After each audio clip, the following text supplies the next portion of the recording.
Ja, hi Community.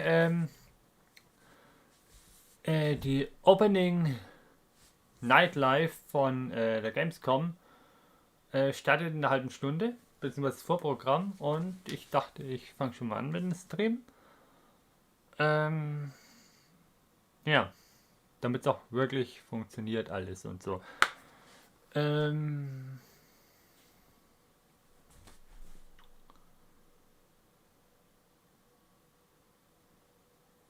Jetzt habe ich kurz überlegt, ob ich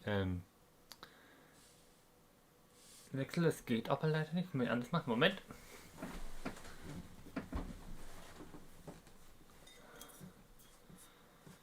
Ich kann ja üben jetzt nicht.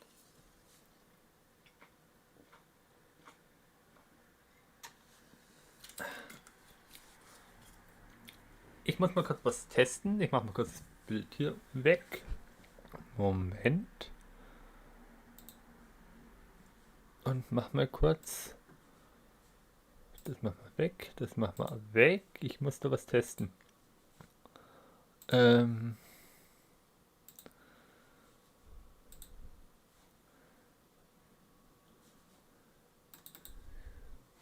So, Moment. Ich schau mal was.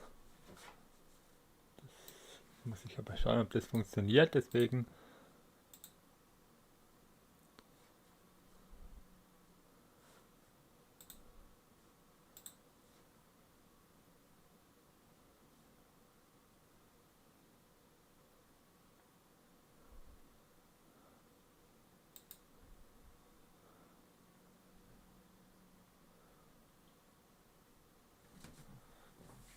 So, Moment. Moment. Einen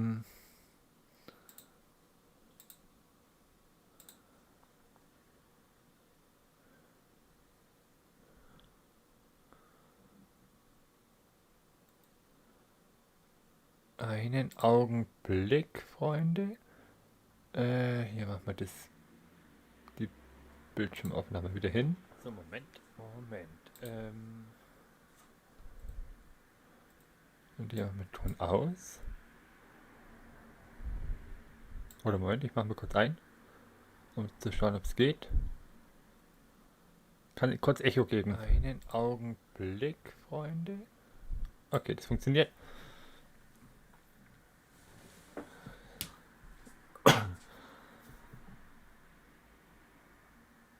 Gut. Dann können wir ein bisschen quatschen bis zur Opening Night. Es dauert ja noch etwas.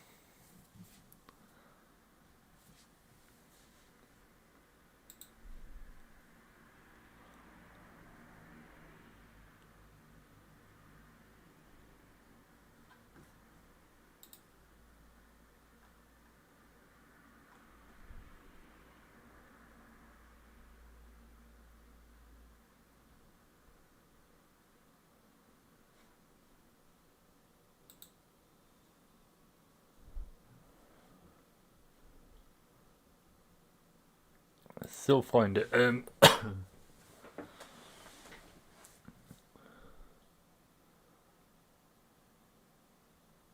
Hier gibt es überhaupt ein Echo, wenn ich das jetzt auf... Moment mal. Eigentlich wird es wahrscheinlich kein Echo geben, wenn ich das relativ leise mache. Moment.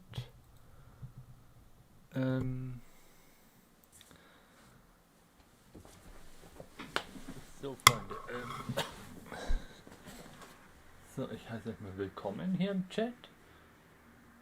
Moment. Hier gibt es überhaupt ein Echo, wenn ich das jetzt auf... Moment mal. Eigentlich wird es wahrscheinlich kein Echo geben, wenn ich das relativ leise mache. Moment.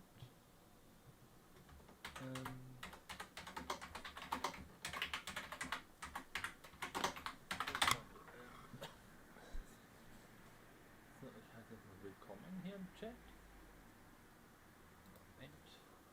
Gibt es überhaupt ein Echo, wenn ich das jetzt auf... Moment mal. Eigentlich wird es wahrscheinlich kein Echo geben, wenn ich das relativ leise mache.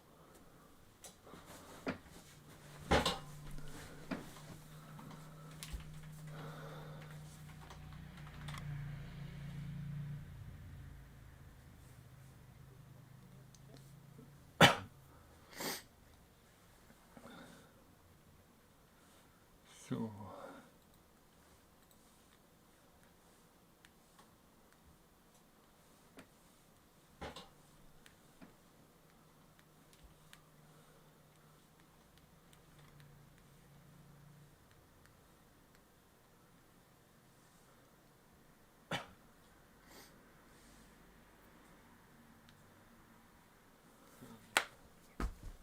So, so, überlegen wir mal, was könnte denn gezeigt werden? Da könnten einige Spiele gezeigt werden, die dieses Jahr noch rauskommen. Oder Anfang nächsten Jahres. Können auch Spiele für die PS5 sein oder für die neue Xbox. Oder halt noch ein paar Spiele, die jetzt noch für die alten Konsolen kommen, also für die aktuellen Konsolen. So, überlegen. Moment, ich müsste eigentlich noch schnell was machen. Was könnte denn gezeigt werden? Da könnten einige Spiele gezeigt werden, die dieses Jahr noch rauskommen. Oder Anfang nächsten Jahres.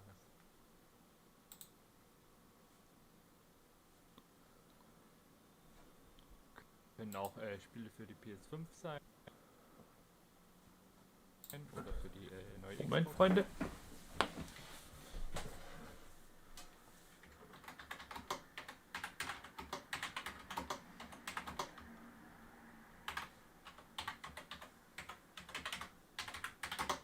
Oder halt noch ein paar Spiele, die jetzt noch für die alten Konsolen kommen, also für die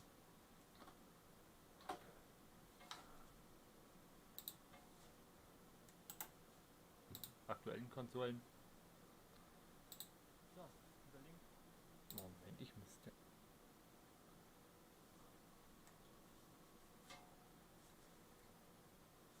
Eigentlich noch schnell was machen.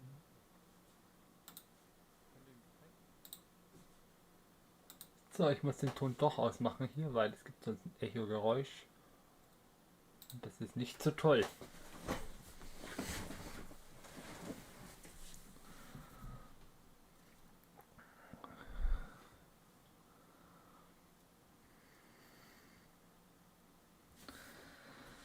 Ja, es dauert ja noch etwas, ne? 22 Minuten noch.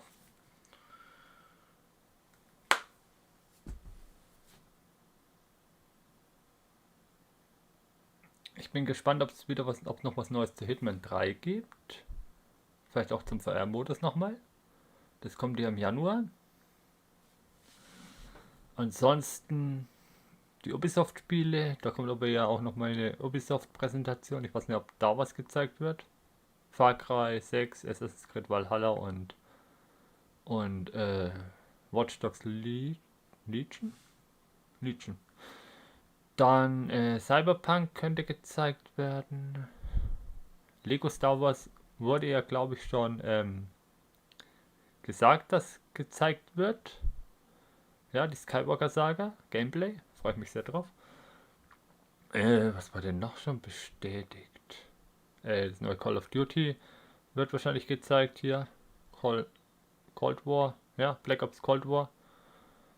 Star Wars Dings könnte auch gezeigt werden. Squadrons. Was können noch für EA ist noch ein Gerücht, ich weiß nicht, ob es stimmt. Medal of Honor. Wäre auch cool, wenn da mal wieder Neues kommt. Das ist ja auch eine der vergessenen Marken.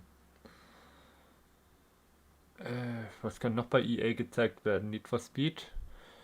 Glaube ich jetzt nicht. Need for Speed wird wahrscheinlich hier erst nächstes Jahr wieder eins kommen. Ja, dann halt das Sportgedöns wird gezeigt. Activision wird vielleicht außer Call of Duty vielleicht das Tony Hawk zeigen. Crash Bandicoot, das neue, das Vierer, wurde auch schon bestätigt, wird auch was gezeigt. Ubisoft haben wir ja schon gesagt. Was gibt's denn noch? Ja, Sony, wobei Sony hätte ja hätte Sony einen Stand gehabt, bei der E3 ja nicht, wenn sie stattgefunden hätte, bei der Gamescom.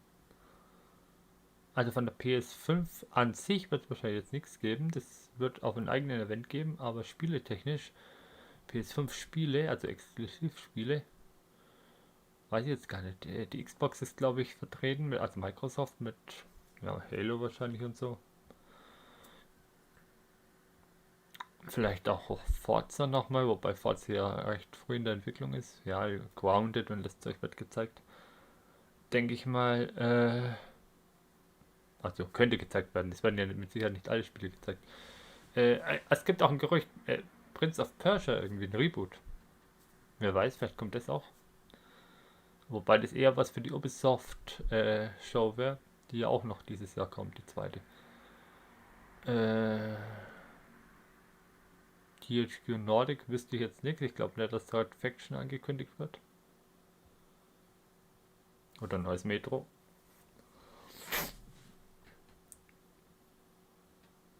Dying Light könnte gezeigt werden, der zweite Teil. Wobei, Dying Light würde ja wahrscheinlich nicht in Deutschland erscheinen. Also der erste Teil kam ja nicht offiziell in Deutschland raus, gab keine USK-Freigabe. Ob es dann der zweite hier schafft und ob es auf einer deutschen Messe, also ist ja eine deutsche Messe, was ja nicht stattfindet, aber Gamescom ist halt eine deutsche Messe, ob da ein Spiel gezeigt wird, das halt hier eh nicht erscheint, offiziell. Keine Ahnung, Dying Light 2. Weil schon bei Warner Bros. Sind, die Batman-Spiele hier werden auch das neue Batman, beziehungsweise ist ja gar nicht Batman im Titel, Gotham Knights von den Arkham-Machern.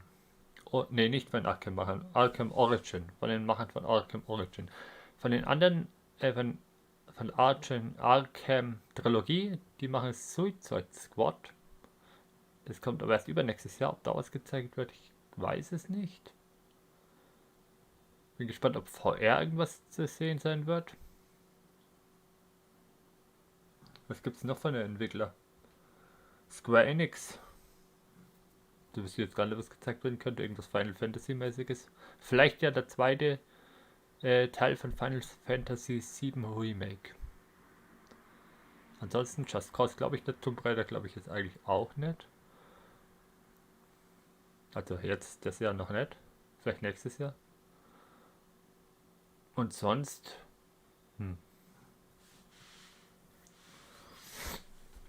Lass uns mal überlegen, wen gibt's noch? Nintendo. Nintendo, ja. Pikmin 3 könnten die zeigen. Wenn sie überhaupt da sind. Wenn sie überhaupt vertreten sind. Vielleicht machen die eigene Nintendo Direct parallel. Gibt es ja auch Gerüchte. Oder es kommt eine Switch Pro. Auch hier gibt es Gerüchte, ja. 4K Switch Pro.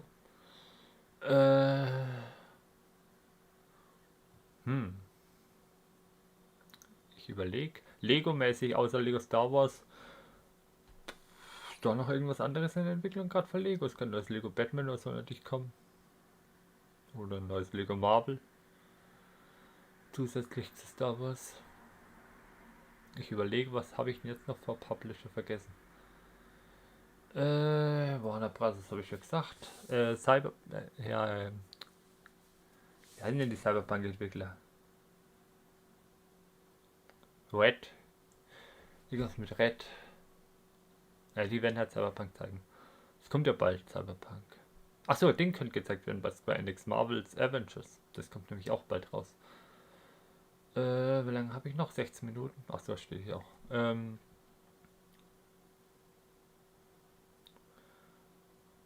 Wen gibt's denn noch an Publishern?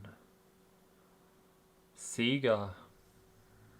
Ja, es kann ein neues Sonic kommen. Ich würde mir das Alien wünschen. Alien Isolation 2. Wäre cool. Glaube ich aber nicht dran.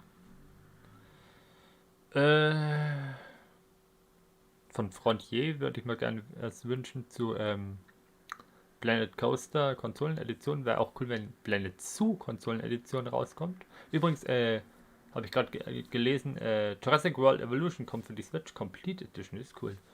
Könnte auch gezeigt werden. Oder was Neues, Jurassic World Evolution 2. Nächstes Jahr kommt dann der dritte Jurassic World Film. Vielleicht kommt da dann der Nachfolger davon. Von dem Spiel. Ja. Was haben wir denn noch? Bethesda. Bethesda, was könnten Bethesda zeigen? DLC zu Doom. Dann dieses Tokyo Game vielleicht wieder. Ansonsten Skyrim Nachfolger, also Elder Scrolls 6 glaube ich jetzt nicht, dass gezeigt wird. Starfield auch nicht. Fallout 76. Da was kommt. Oder Elder Scrolls Online. Ja, weiß nicht. Wolfenstein glaube ich auch nicht, dass ein neues kommt. Ist zu früh. Was haben wir noch bei Bethesda Evil? Das sind 3. Nee.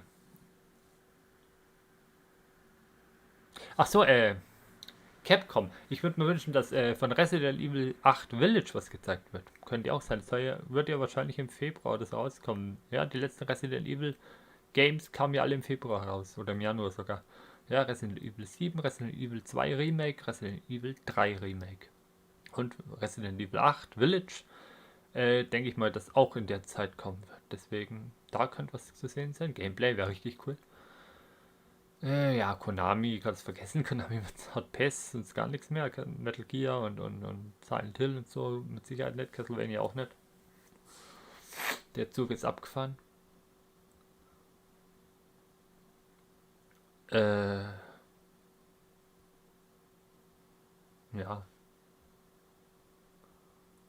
Dann kommen vielleicht auch ein paar kleinere Spiele oder Erweiterungen dafür. Ein paar Simulatoren. Oder Erweiterungen für ein paar Simulatoren, die es schon gibt.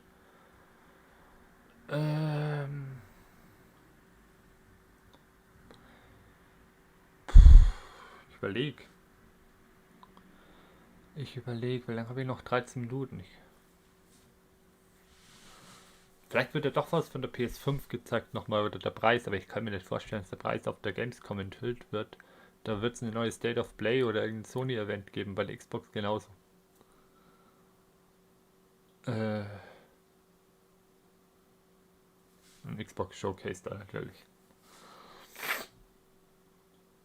Und die Switch Pro wird auch nicht hier enthüllt, die wird auf einer Nintendo Direct oder so enthüllt, auf einer besonderen. Höchstens angeteasert. Von Nintendo glaube ich jetzt eh nicht, dass auf der Gamescom-Präsentation was kommt, höchstens eine Kleinigkeit. Oder von Drittherstellern was natürlich, das kann schon sein. Weil das andere, wenn sie in ihren eigenen Shows machen. Außer das, was schon angekündigt ist vielleicht. Da kann es sein, dass vielleicht was von Pikmin oder so kommt. Aber keine Neuankündigung, glaube ich jetzt irgendwie nicht dran. Wäre aber schön, wenn es welche gibt. Wäre cool, natürlich. Gilt natürlich für die anderen auch. Habe ich irgendeinen wichtigen Hersteller vergessen? Oder halt halbwegs bekannten Hersteller? Da gibt es halt so kleines Focus Interactive. Achso, Crysis könnte gezeigt werden, ne? Das Remaster, das kommt ja auch bald raus. Gameplay.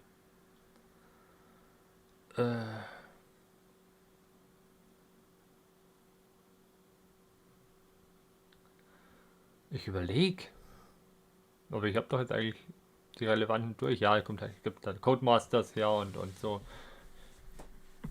Die werden halt, was könnten Codemasters oder Namco, die werden halt ihre Rennspiele zeigen, ne? Projekt Cars 3 kam jetzt raus. Kommt jetzt, ist das schon draußen? Kommt heute, glaube ich, oder morgen. Ja, vielleicht kommt auch irgendwas. Heute vom neuen Dirt 5. Ja, die Rennspiele halt, ja. Entweder Erweiterung oder Lunch-Trailer oder so.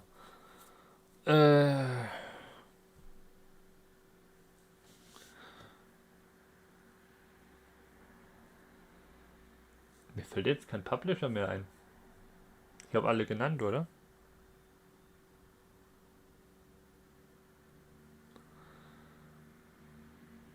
Wenn ihr mich mal kurz entschuldigt, ich schaue mal kurz, ob ich jemanden vergessen habe von den Publishern. Vielleicht fällt mir da noch einer ein. Moment.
Ja, mir ist tatsächlich noch einer eingefallen, den ich vergessen habe. einen Bekannten sogar, ja. Take Two. Take Two wird wahrscheinlich, weiß nicht, ob die da sind, aber die haben natürlich auch Spiele. Was könnte Take Two zeigen? Es könnte sein, dass GTA 5, also Grand Theft Auto 5 und GTA Online, die PS5-Version, die Xbox Series X-Version, dass da was gezeigt wird, was die halt Neues hat, was halt die älteren Versionen noch nicht haben, oder irgendwelche Erweiterungen für Red Dead Redemption Online. Ansonsten 2K, die werden halt ihre Sportspiele da wieder haben und zusätzlich könnte natürlich was zu den anderen Dingen kommen. Mafia Definitive Edition zum Beispiel, könnte ich damit mir vorstellen, dass da was kommt. Ich glaube, da wurde sogar was angekündigt, dass da Gameplay oder so gezeigt wird. Da gibt es Gerüchte über ein neues Bioshock. Für Borderlands 3 können es auch irgendwie Erweiterungen geben. Ja, das hat noch 2K. Das waren eigentlich schon die gängigsten Dinger, oder? Die wichtigsten.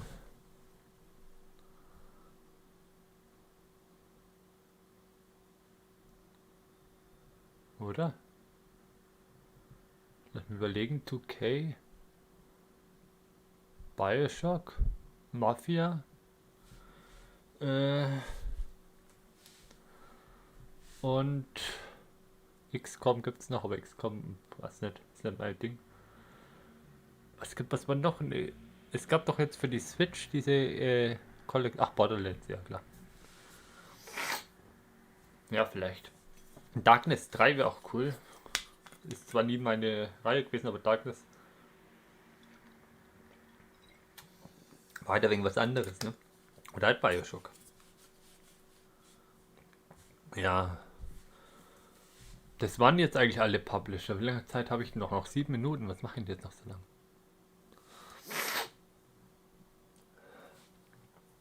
Oh, was läuft.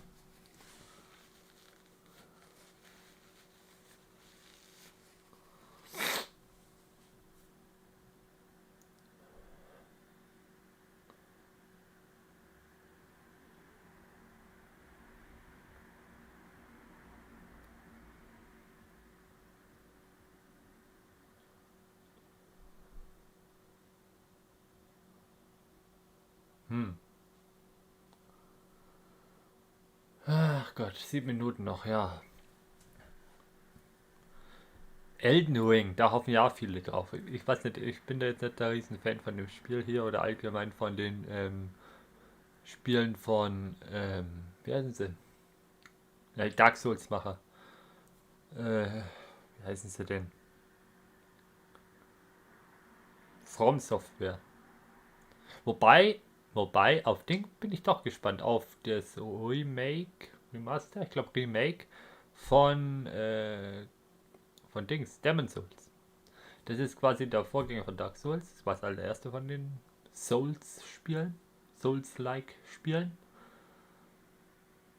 Ich hab's für die PS3, aber die PS5-Version würde mich schon reizen. Dark Souls war jetzt nicht so meins.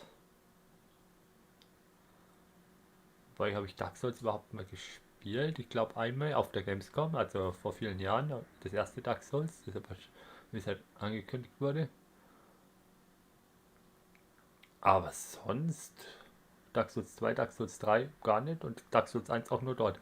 Demon Souls habe ich ein bisschen gespielt auf der PS3 und Bloodborne auf der PS4. Die anderen nicht, Sekiro auch nicht. Ja, wir haben noch 5 Minuten oder so, ja. Ich werde dann mal langsam rüberschalten, beziehungsweise habe ich eigentlich Ton? Welche haben? Ich schaue noch mal kurz was.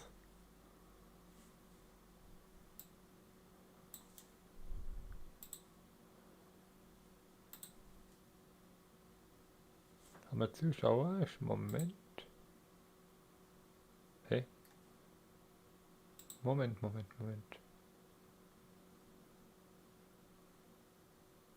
Live-Chat. Teilnehmer.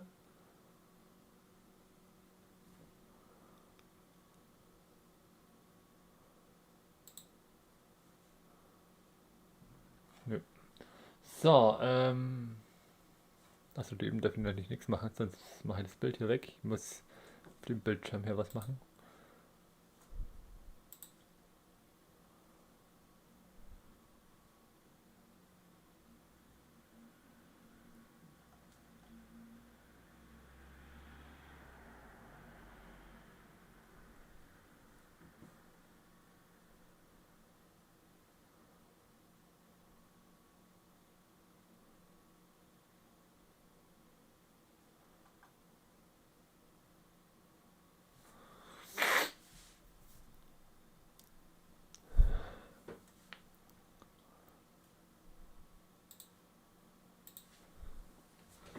Moment, Freunde.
So.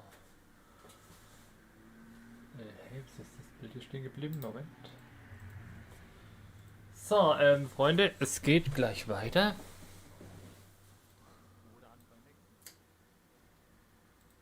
Okay.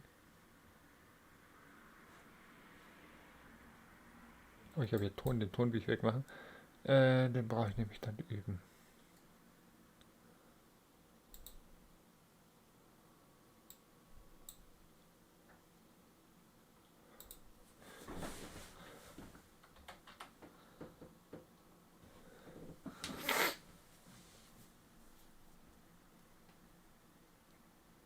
So, wie lange dauert es noch? 2 Minuten.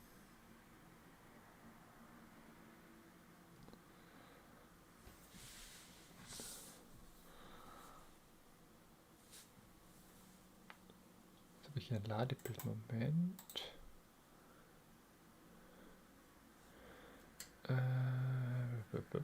Moment. Anmerkung brauchen wir nicht. Ja, 480.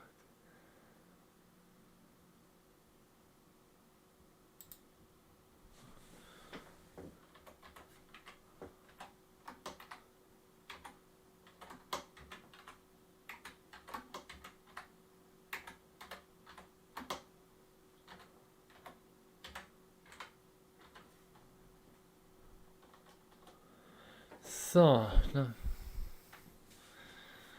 Jetzt bin ich gespannt, ob es jetzt schon losgeht, richtig? Oder ob es um 8 losgeht. Das ist ja nicht ganz sicher. Ob das jetzt nur quasi das Vorgeplänkel ist. Eine halbe Stunde.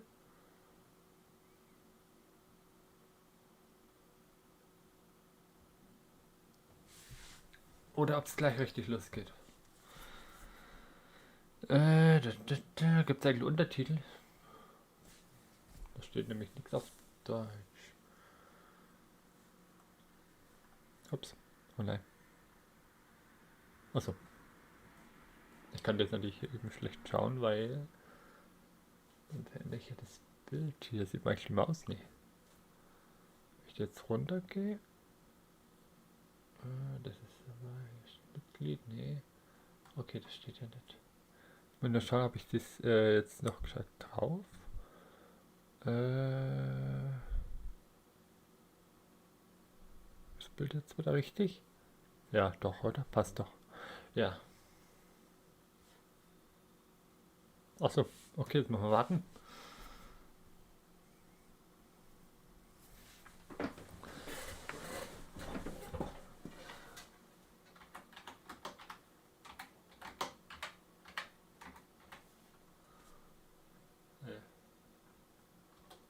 passt schon.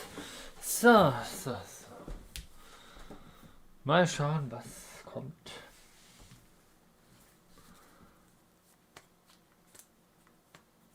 $49.000. Oh, okay. Bitte nicht. Okay. Das hab ich schon gedacht, das funktioniert nicht. Oh Mann.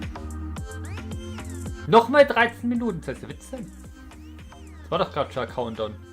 Oh.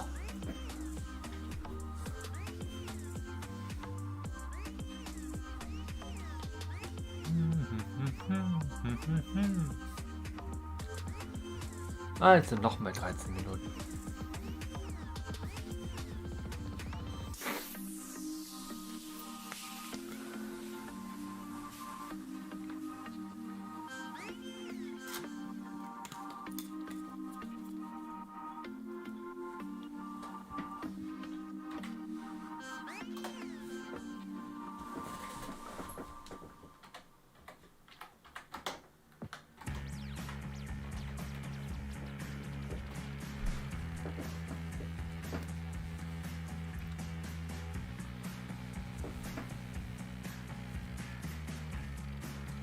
So, 12 Minuten.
So.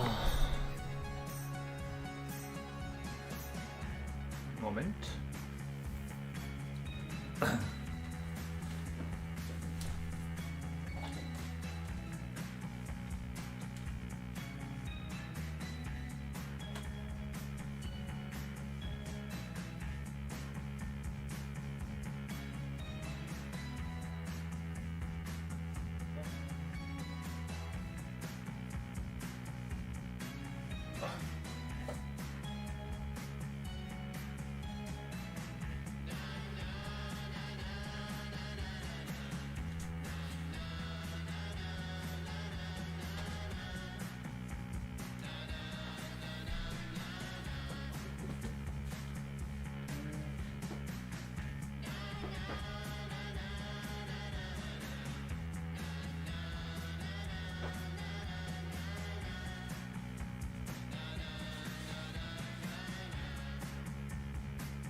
So, immer noch 9 Minuten.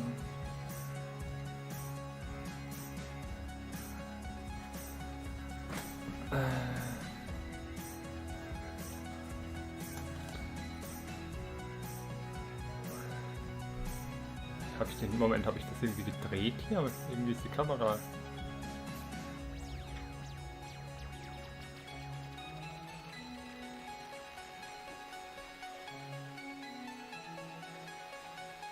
Irgendwie habe ich den... Moment, ich habe irgendwie den Dings gedreht, das wollte ich gar nicht. Noch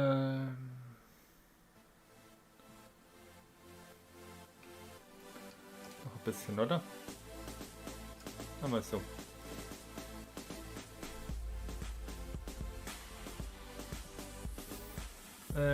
Ja, Hitman, ja. Ich habe bis jetzt nur die Konsolenversion hier. Die aus Epic muss man noch holen, das ist übrigens Hitman 2. Auch nur die Konsolenversion.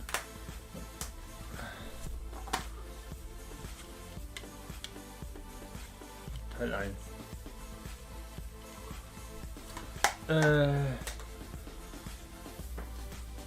So, wie lange noch? 7 Minuten.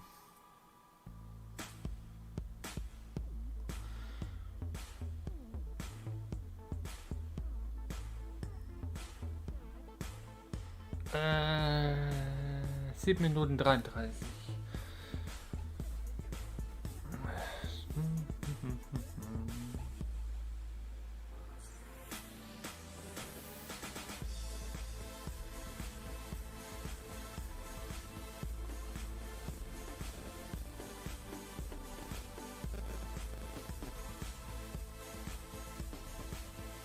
So, was steht denn da alles?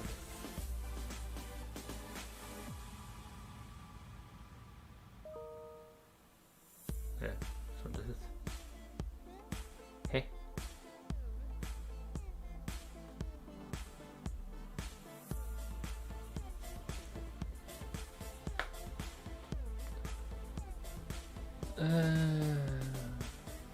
Ups, sieht man das? Ne, Quatsch. Ich weiß nicht, ob man das sieht. Lieber nicht da unten drauf.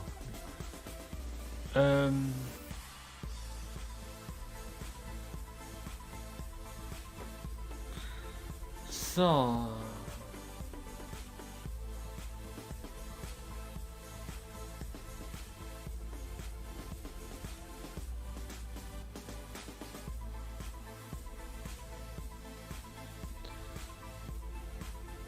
Hier stehen einige Sachen, die schon gezeigt werden könnte.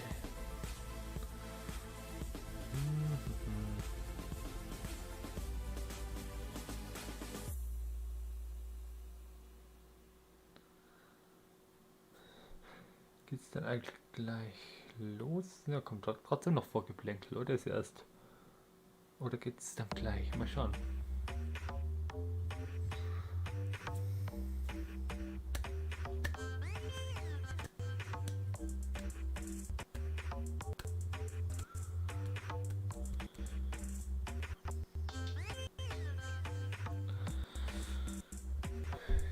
So, Moment, ich bin gleich wieder da.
So.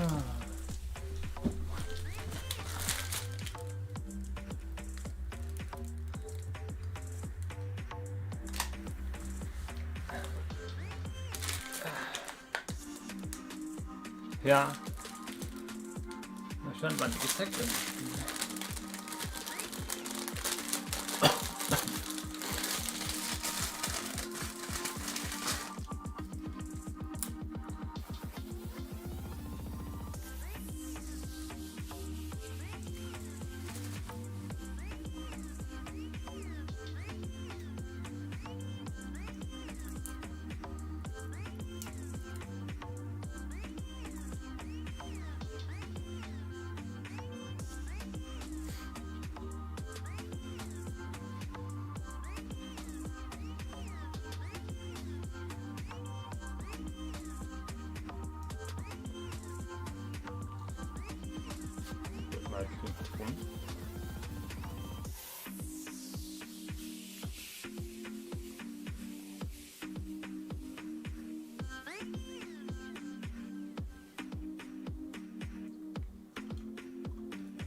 So, noch 2 Minuten. Hoffentlich kommt dann was.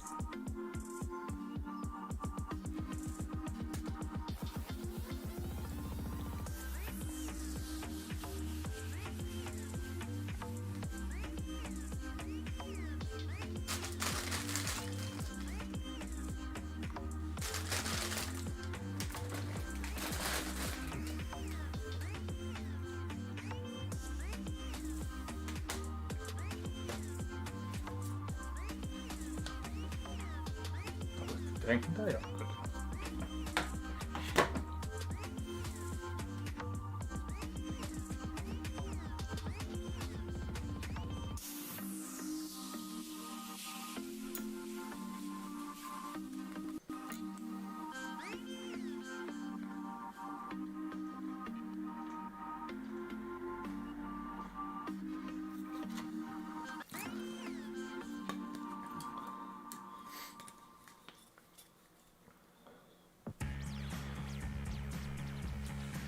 Destiny.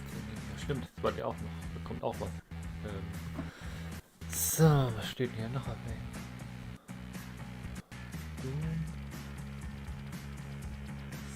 Sims. Ja, mal gucken, was gezeigt wird.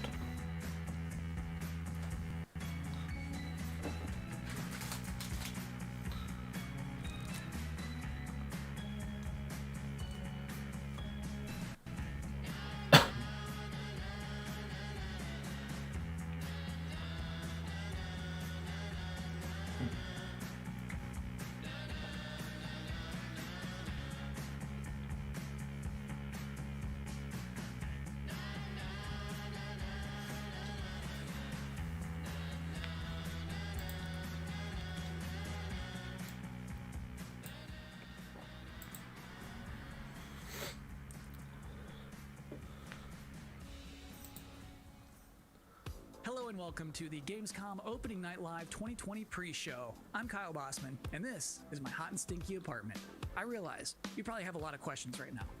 Like, who is this guy? Not that important. Is this the show? No. Just to be clear, this is the pre-show. Okay. This is you and me for the next 20 minutes getting excited about Opening Night Live proper, the big show. That one is gonna look nice. That one's got Jeff Keighley. That one's got a budget. So 20 It's gonna be Minuten fancy dauert looking. es, ne? Not like this. And then you might be thinking, wait, Kann ich irgendwie is the Untertitel next machen? 20 minutes Moment. just this guy with his headband talking to me about stuff? No. It's going to be some of that, but most of the show is trailers. We have world premiere trailers right here for the pre-show. If anything, my job is just to smile at you and fill time in between trailers. In fact, we should, I think, start off with a trailer. We'll talk about Opening Night Live. It's going to be big and fun and awesome, but I feel like the best way to kick off a pre-show is just to get right into one. Our first world premiere trailer is a game that was just announced earlier this year at an Inside Xbox event from Bandai Namco. This is Scarlet Nexus. Okay, schade. Keine Untertitel. Was? Ah, ein Spiel, okay. Doch schon. Intruders were just detected. Xbox, okay.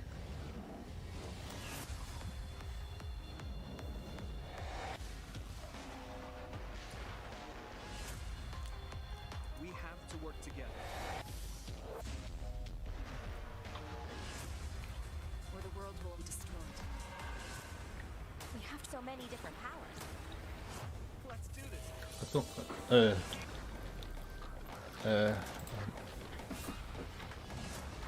Your ways of doing things, and I have mine.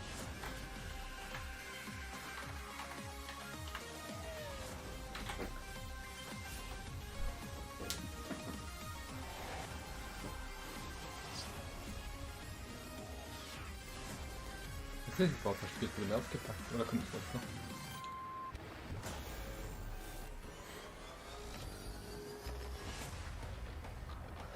Scarlet Nexus, okay, keine Ahnung.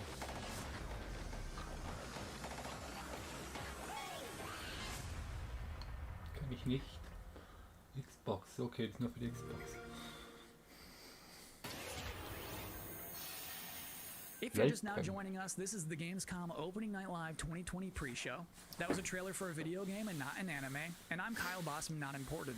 For the next 20 minutes, much less than now, we are counting down the minutes until the big show, opening night live, in which you're going to get fresh looks at Fall Guys Season 2, Destiny 2, Call of Duty Black Ops Cold War was just announced yesterday. We're already getting to see more of that tonight.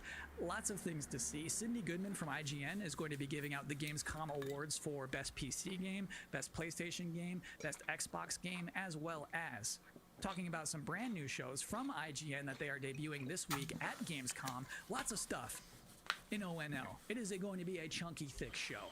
But in the meantime, for this pre-show, it is time now for another world premiere on our end.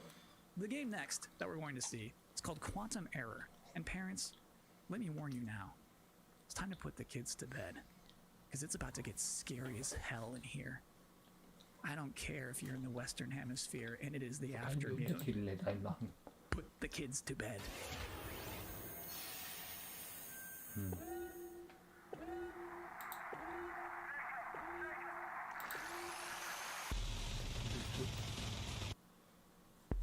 Kann ich leider.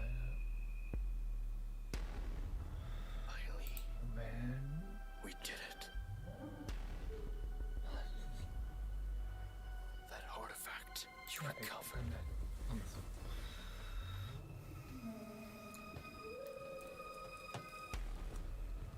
Oh, was ist das für ein Spiel? The answer to all our questions.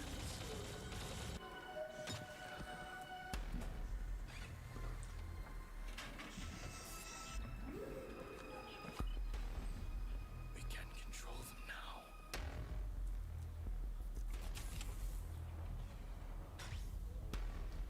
Okay, das ist ein Horrorspiel anscheinend. Use them to travel the stars.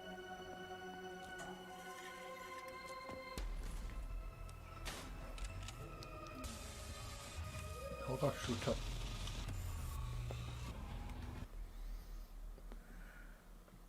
Humanity's reach will be infinite. Das ist ein Survival-Spiel. Quantum Error. Mhm.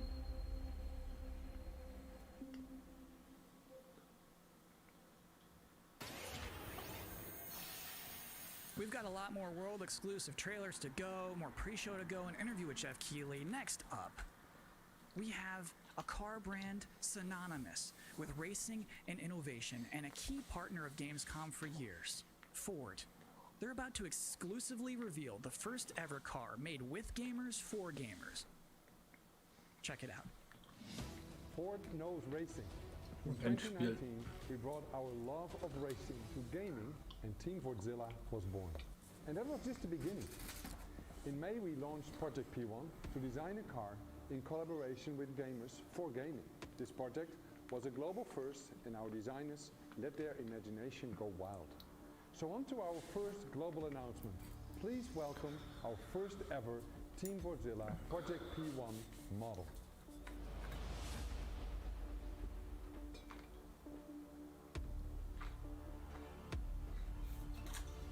Das ist ja Auto sein, was ist das für ein komisches Ding?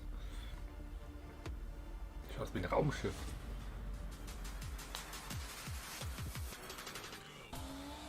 Was ist das denn?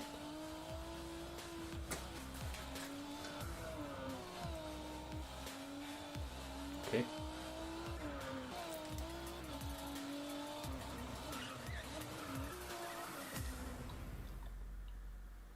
And now our second global announcement. You got us so excited with Project Schaut aus wie ein P1 Raumschiff that we are now committing to make a real-world version of this groundbreaking car. mit Rädern.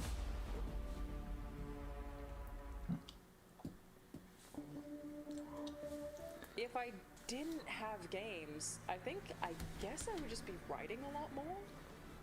Video games and writing are absolutely my two favorite passions, and I just managed to combine them into a job. So I feel like, honestly, I probably would have finished a couple of books. If there was no game, what else would I do? I mean, I like tech, but you need to do things on the technology. And so if I can't play things, if I wasn't into gaming, yeah, it'll be a lot of TV watching. If there's out there a universe where I'm not a gamer, Let's go, then probably. I probably would start to game.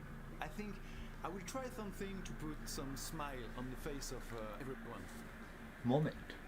I would watch a lot more movies and read more books and get bored.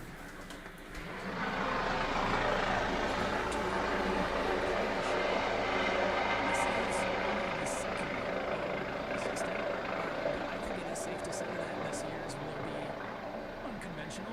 So to tell us what to expect from the show this year, please welcome Jeff Keighley.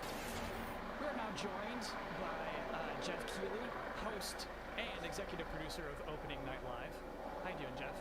I'm doing great, Kyle. How are you? I'm doing okay. So back in April, Gamescom said we're going digital this year. When did you start thinking about O&L and how that's going to look? Well, we knew last year we were going to do another O&L. Moment, ich bin gleich wieder da. It was a big success, but yeah, we had no idea what format it was going to take. Normally we were in Cologne. This year we're doing it from Los Angeles, but I actually, Gamescom came to me and said, we definitely want to do O&L. It's a digital event for the whole world, so even if we don't have something physically in Germany, we still want to do this show with you. And I said I was doing Summer Game Fest, and maybe we can bring all these things together to create this grand finale for the show. And all summer I was really hoping to do a show that was a little bit bigger than I've been, broadcasting from home here for many months, and I wanted to do something with kind of a set and a little bit of spectacle to it, and bring the whole industry together. And that's what we're gonna do. So is it going to be just as long as a regular show? Yeah, we have like 2 hours of stuff to show folks from across the industry. Like the big stuff, the biggest games out there, like Call of Duty, and then a lot of really, interesting titles. So, wieder da. Of course, we're gonna have some amazing next-gen stuff in the show, and Fall Guys Season 2, which has become a thing over the past couple of weeks. So it's really fun to have like the big and the small and the surprises and next-gen all blended together. But yeah, it's a full-blown show, 2 hours. Is it going to be just back-to-back trailers? Gelbe or are you Hubschrauber gonna ist do gerade some gelandet, interviews der and demos? ADAC-Hubschrauber. You will definitely see So. trailers. You will see some extended gameplay dauert noch, oder? demos of some titles ist as es? well. There will be a few 54. interviews with a couple of developers. We've got some special guests. And one thing I will say kind of right out of the gate is that this is not sort of wall-to-wall shock and awe announcements of new games similar to last year at Gamescom. We have some really big updates on games that fans are excited about and meaningful, but the kind of big surprise announcements. We have a few things in the show, and we have lots of great things planned for the Game Awards. But similar to last year, this is really a showcase of like big holiday games coming next year that you know about. So I would tell people to set their expectations to be really meaningful updates on existing games versus blowing you away with surprise shock announcements. Great. Jeff, I'm personally looking forward to the show. Well, me too. It's been really fun to build this, but even working with our team, it's been challenging to do things safely in the era of COVID, and it's meant a lot to me that Gamescom has said we still want to do this show, and I think for all of us in the industry, we want that big showcase. So I'm just really excited to honestly like leave home, do like have a set, and you'll see we've got like screens and lights, and it's. If we do it right, we're going to hopefully create that magic moment that we haven't felt this summer, right? And a lot of the events this summer have been pre-taped, and they've been great and lots of cool game info, but I really wanted to do something live with a lot of energy to it. So if we do things right, that's what people are about to see. Very cool. Good luck with everything. Thanks, Kyle. Thanks for hosting the pre-show. I'm So, doing jetzt my geht's best. gleich richtig los. Hoffe ich. So just so we're all on the same page about what just happened, that was basically an interview with my boss using questions that I mostly already know the answers to. So considering So, all that, I think it went hier pretty doch well. nichts. Sonst hat er Next wieder up, we weg. do have another world premiere trailer, baby. Vroom vroom honk honk for Dirt 5. Premiere, okay. Was ist das? Dirt, okay. Dirt 5.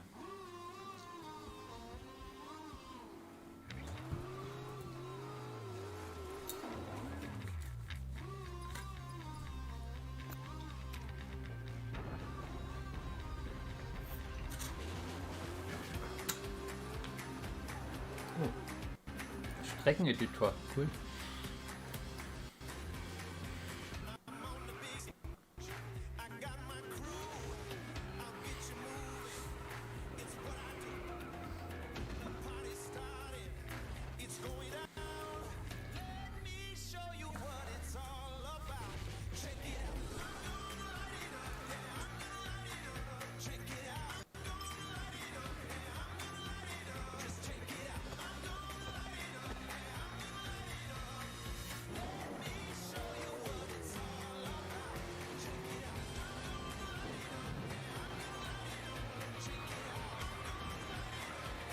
Spiele sind ein bisschen an.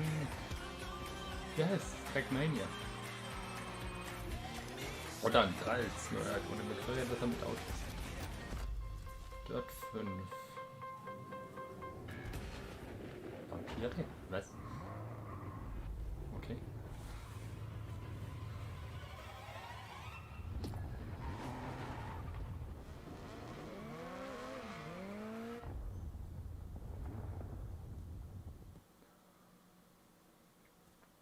Oktober, okay.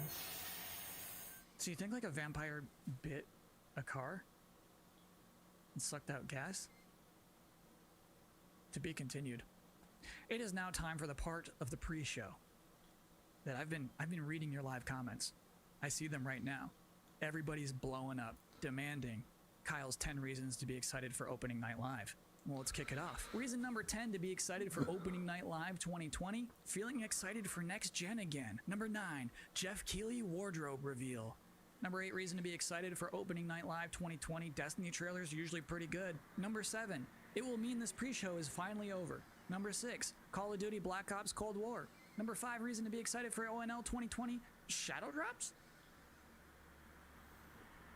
Number 4, Fall Guys Season 2. Number 3 reason to be excited for ONL 2020, actual gameplay from a mysterious PlayStation 5 exclusive. Ooh. Number 2, everything else in my life sucks right now. And the number 1 reason to be excited for opening night live 2020, Jeff Keighley said it's gonna be good. We have one final world premiere trailer to show off, and this trailer is an announcement of a Switch version of a popular game from 2018 that can only be described as Dinosaursy. Enjoy.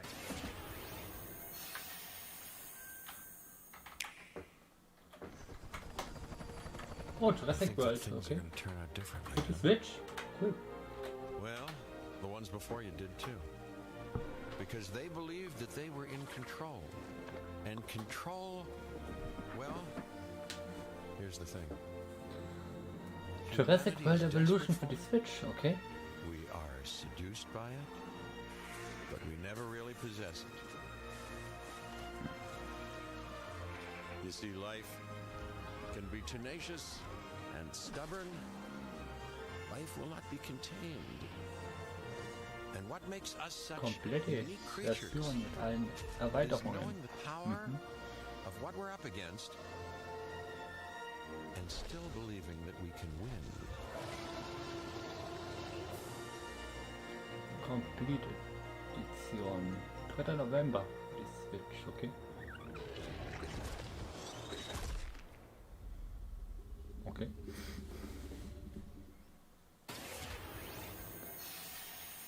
That's it. That's all we have for you in this very pre-show. Please be excited for the actual opening night live, in which you'll see some Destiny 2, you'll see Fall Guys Season 2, you'll see Black Ops Cold War, that mysterious PlayStation 5 demo, some things we've probably never heard of before. I think it's going to be a very good show. I'm personally excited about it. Me. I should thank you, actually, for putting up with my nonsense for the last 20 minutes. It is appreciated, but seriously, enjoy the show. So, dann geht's jetzt nach. Okay. So what's the plan? Time to take control of our world. When we feel out of place, disconnected, and divided, there are always repercussions. do we have what it takes? All right, I'm going in. To be heroes? What we're doing here could change things forever. Tonight, we bring the world together. You're with us now. We celebrate who we are. Yes, it's humanity's chance to repent. And what we are. I'm with you every step of the way. The future of gaming. Welcome to Gamescom, opening night live.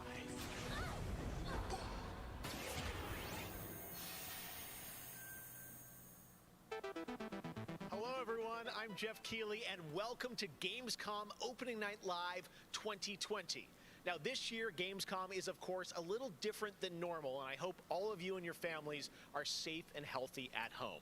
In 2020, games have comforted and connected us more than ever. And with the launch of PlayStation 5 and Xbox Series X later this year, games are only going to get better. Well, all summer, I was hopeful we could get to this very moment, a big live showcase filled with more than 35 games to kick off Gamescom 2020. Tonight, you'll get a first look at Fall Guys Season 2 and an extended gameplay demo of Ratchet & Clank Rift Apart for PlayStation 5. Plus, we might have a couple surprises along the way, too. But before we start, I want to acknowledge and thank all the game developers, marketers, and publishers who have worked under challenging circumstances to keep us entertained. This show is nothing without them or my production team, and doing a show at this scale safely is not easy, especially when all of you at home have some pretty insane expectations. I hope tonight reminds you why you love to play games. And with that, we're going to move on to our first game with a game that was just announced yesterday, Call of Duty Black Ops Cold War. And joining me is Dan Vondrak from Raven to tell us about the game and give you an exclusive sneak peek. Dan, how you doing? Good, Jeff. Thanks for having me here. This has been a dream project for us to work on. From nearly the beginning of development, we knew Black Ops Cold War was going to be a direct sequel to Black Ops 1, and we loved the idea of returning to the pillars built the Black Ops franchise: deniable operations, conspiracy grounded in history, and that shadowy world of paranoia. And we get to mix all those together, drop the player into the 1980s at the height of the Cold War, and it's really something that we know would feel relevant to today and also uniquely Black Ops. Well, you start playing with Black Ops, everyone wants to know characters. We saw yesterday in the reveal trailers, some familiar faces. So, Woods, Mason, break it down. How does this fit into the Black Ops canon? You said it's a direct sequel, so are we going to see a lot of familiar faces? Yeah, part of the fun in making this game was bringing back the iconic characters like Woods and Hudson and Mason, and seeing how all those personalities mix with some of the new characters. So the campaign takes place in 1981, and we love that we've been able to have so many connections to the original Black Ops and really be that direct sequel to the game. Now, one thing that I'm really excited about this is you're pushing the storytelling in kind of a new direction with some branches and some options about how you play through the campaign. Can you maybe walk us through your thinking there? Yeah, one of the driving forces from early in development was to say, let's take this Black Ops thrill ride and infuse it with some player choice and some player freedom. Anything we can do to give the player a little more ownership over their experience. So that starts with allowing the player to create their own character for the Cold War campaign. They can name them and pick a military background and really pretend they are that Black Ops soldier that they want to be. From there, we wanted to take some of our missions and infuse optional objectives, multiple paths, and some player choice moments inside some of those missions. And it was fun to find that balance between the hard-driving Call of Duty action and these more non-linear experiences inside some of the missions. So with choice comes the player wanting to feel that impact. So some of those choices earlier in the game and some towards the end will actually shape the ending of the narrative of the campaign. All right, so multiple endings to this game. Yeah, absolutely, absolutely. That was one of the big things for us. It's like we love that Black Ops has always been willing to take risks, and we all know they did some of this in Black Ops 2. And with our story and with these features, we loved playing homage to those early Black Ops games. Oh, yeah, I remember the numbers. All right. Well, Dan, we are excited to see more of it. I know multiplayer reveal is coming in September, but since you got a Switch there, maybe you could flip the switch on something exclusive for us. What are you going to see? Yeah, absolutely. This is really exciting because this will be the first time we've done this outside the walls of the development studio. This is a scene from earlier in the game, and it's a critical point that really shows the narrative of the world, shows this threat that our heroes are going to be battling. So let's take a look. Okay. 1943. Detailed information from the Manhattan Project was stolen from Los Alamos by the Russian spy known as Perseus. 1968, Vietnam War. Viet Cong soldiers orchestrated by Perseus attempted to steal an American-made nuclear bomb from a U.S. firebase. 5 days ago, while on a mission, we acquired intel that Perseus is in play again and planning an attack on the West. Perseus. The CIA's analysts consider him to be the single largest threat to the free world. Mr. Hudson, we're all aware of Perseus. we're also aware he's more myth than fact. I mean, personally, I think he's nothing more than the Russian boogeyman. General Haig, allow me to introduce the man best suited to respond to that. CIA clandestine special officer Russell Adler. He's one of the few people who even come close to capturing Perseus. Mr. Adler, why should we take this Perseus threat seriously? You don't have to, sir. Yeah, then a lot of innocent people are gonna die. Why do you say that? Sir. Every time Perseus has come into play, it shifted the balance of the Cold War. After 13 years of silence, if he's active, something big is gonna happen. Something that will affect the free world.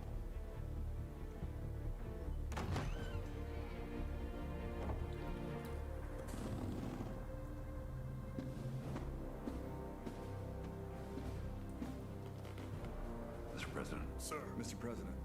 Mr. President, this is Jason Hudson and Russell Adler. I know their names. Who do you think approved their last mission? Is the threat real? Yes, sir, we believe it is. Can you stop Perseus? We can, sir. I've already submitted the requisition for my team. Sir, their requests are highly irregular, most likely illegal. If the press gets old... What the hell are you talking about? Do you know who we are? Every mission we go on is illegal. Sergeant Woods, plausible deniability is the backbone of our work. Al, we're talking about preventing an attack on the free men and women of the world. Give Mr. Adler whatever he wants. Gentlemen, you've been given an important task. Protecting our very way of life from a great evil. There is no higher duty. There is no higher honor. And while few people will know of your struggles, rest assured, the entire free world will benefit. I know you won't fail us.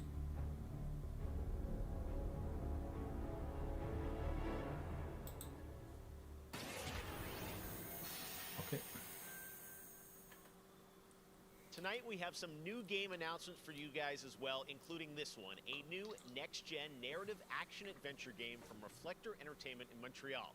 It's called Unknown 9. The game tells the story of Haruna, a woman raised on the streets of India and haunted by visions of her own death. Haruna struggles to understand her mysterious innate abilities to manipulate the unseen. Check out this first look.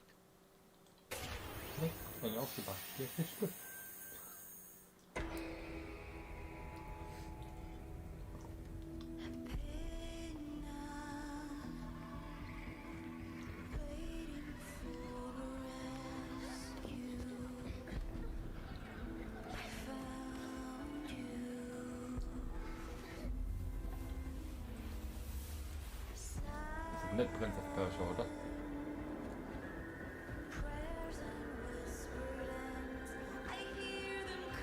Wenn die jetzt Prince of Persia ist.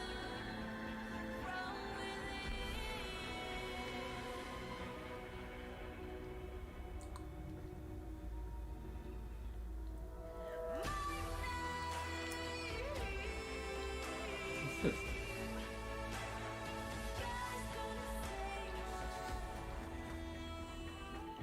Nee. Unknown.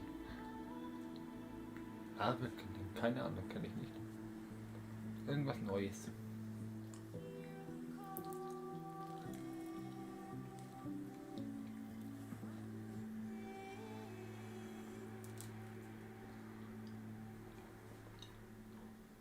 Anker 9. Mhm.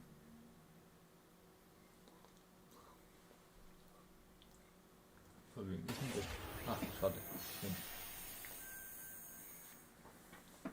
All right, let's get to the gameplay. Doom. One Okay. of this year's biggest games has been Doom Eternal. Tonight, we've got an exclusive first look at the campaign expansion called The Ancient Gods Part 1. Doom Check Eternal. this out.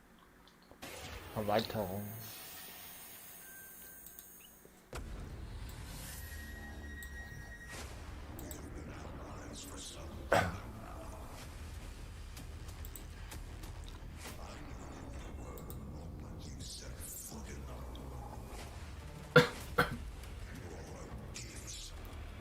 Oh, mit Wasser. Cool.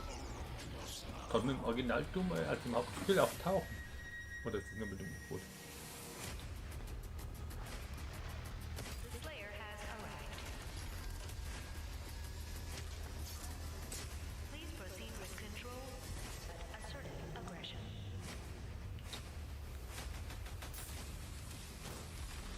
Was immer spielen Doom?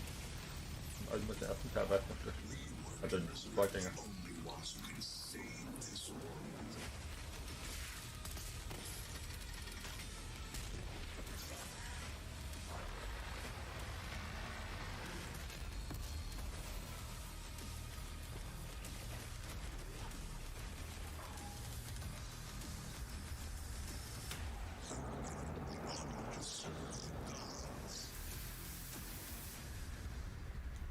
Cool.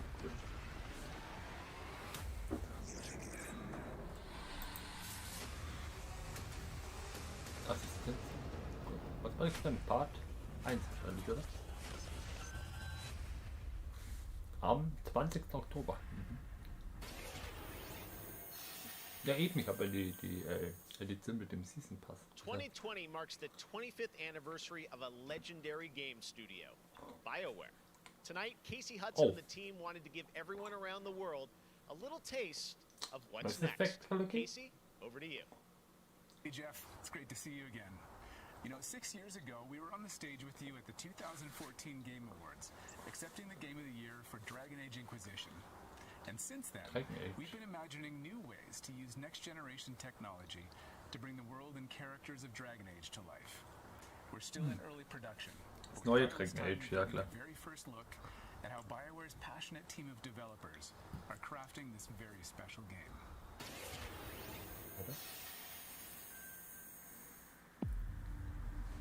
Oder ne? Nee. Okay.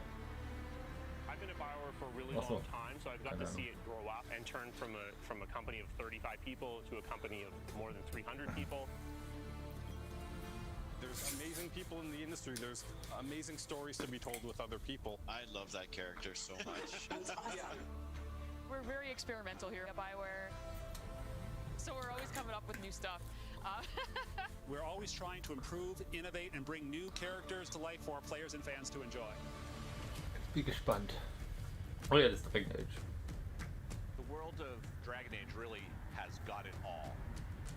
It's got frontier stories, it's got mystery, it's got hard-boiled detective stories. Inquisition war ja quasi der dritte. Of course, it's all wrapped up in kind of a fantasy setting. You really feel like you're the hero in the Dragon Age world and you're saving people.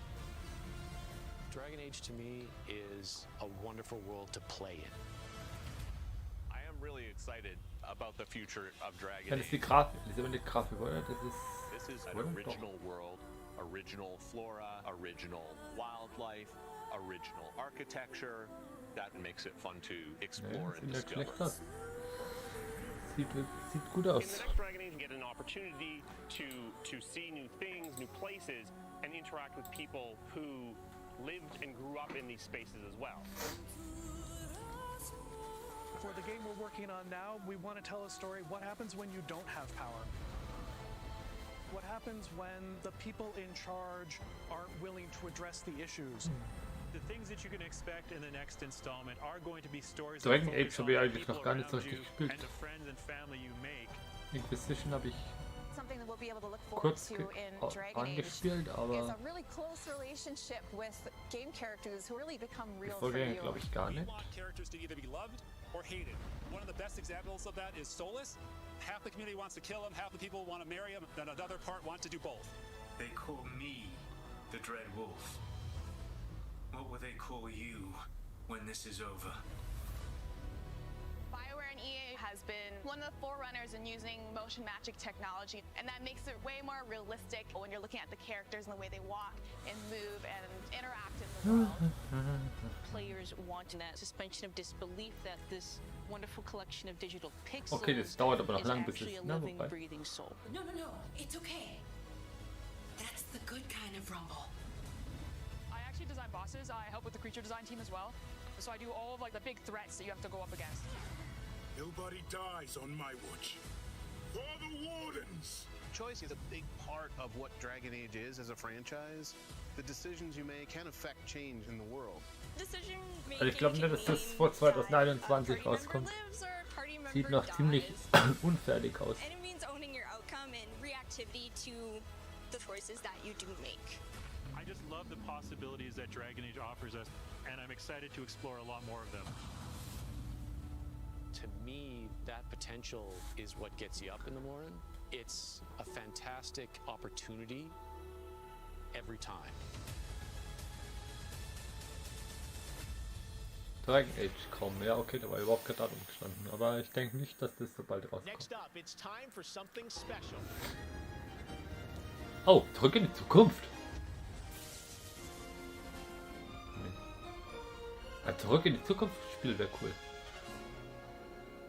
Great Scott! I think there's been a serious miscalculation. Wow, wait, you're, what's his name? Back to the Future? I'm Emmanuel Brown, Doctor of Physics, not a medicine. Okay, da hab ich Bock drauf. From Rick and Morty. Yeah, we know who you are, but what are you doing here? Es gibt schon Zurück in die Zukunft Spiel, aber das ist so ein Adventure. 2020, because it's imperative we launch Surgeon Simulator 2 right now. And what exactly do you have to do with Surgeon Simulator?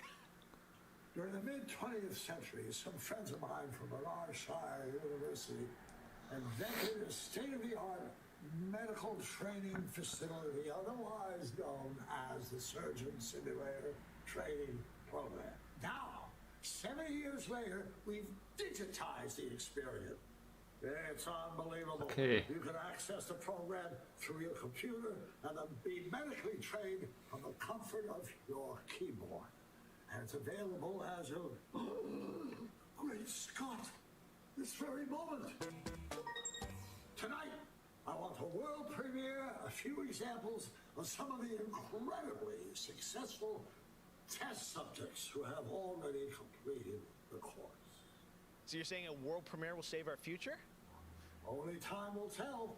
And speaking of time, I'm off to another world premiere, Avengers 26, The Return of the Son of Thanos, opening 2077. And with that, I leave the fate of the human race. Oh, der Hubschrauber fliegt wieder weg, okay? Just make sure you play Surgeon Simulator 2. Doctor's orders.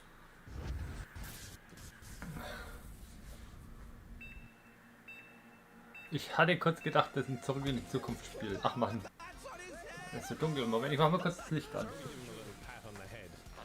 Where does this path go? Wait, there.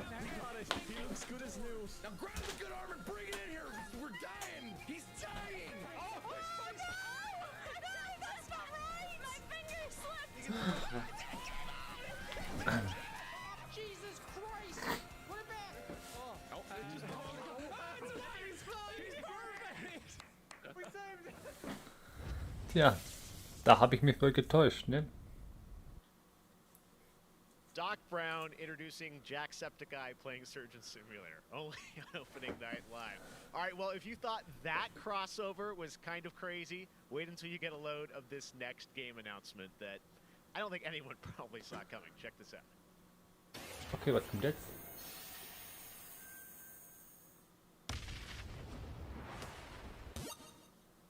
Ah. Oh, Sniper, oder? Nee. Hey, nee, was ist das denn?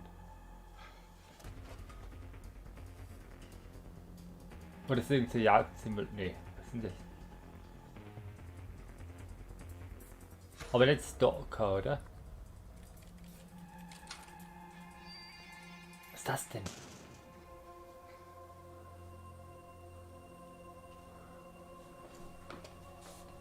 Oh, okay, ich habe keinen Plan, was das ist.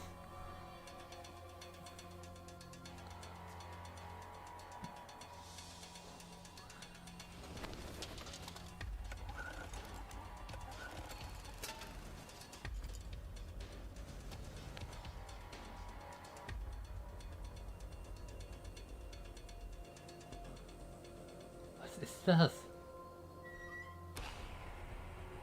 Dying Light? Ist es Dying Light 2? Oder ist es tatsächlich Dead Island 2?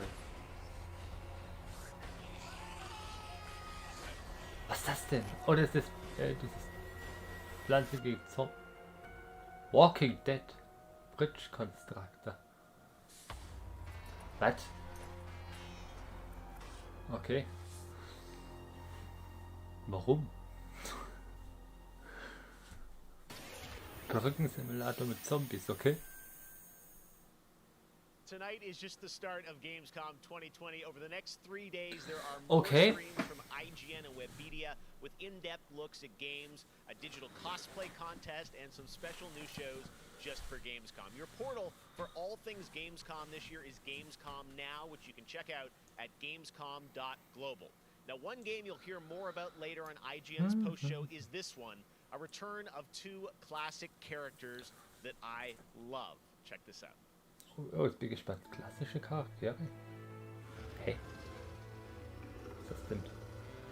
In a world gone strange.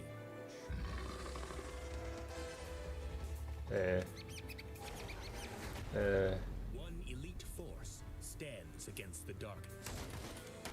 Ja, ich weiß schon. Das ist dieses LucasArts-Spiel. Wie heißt denn das hier? Mit dem Hasen Sam, oder? Ja, genau. Sam und Max, ja.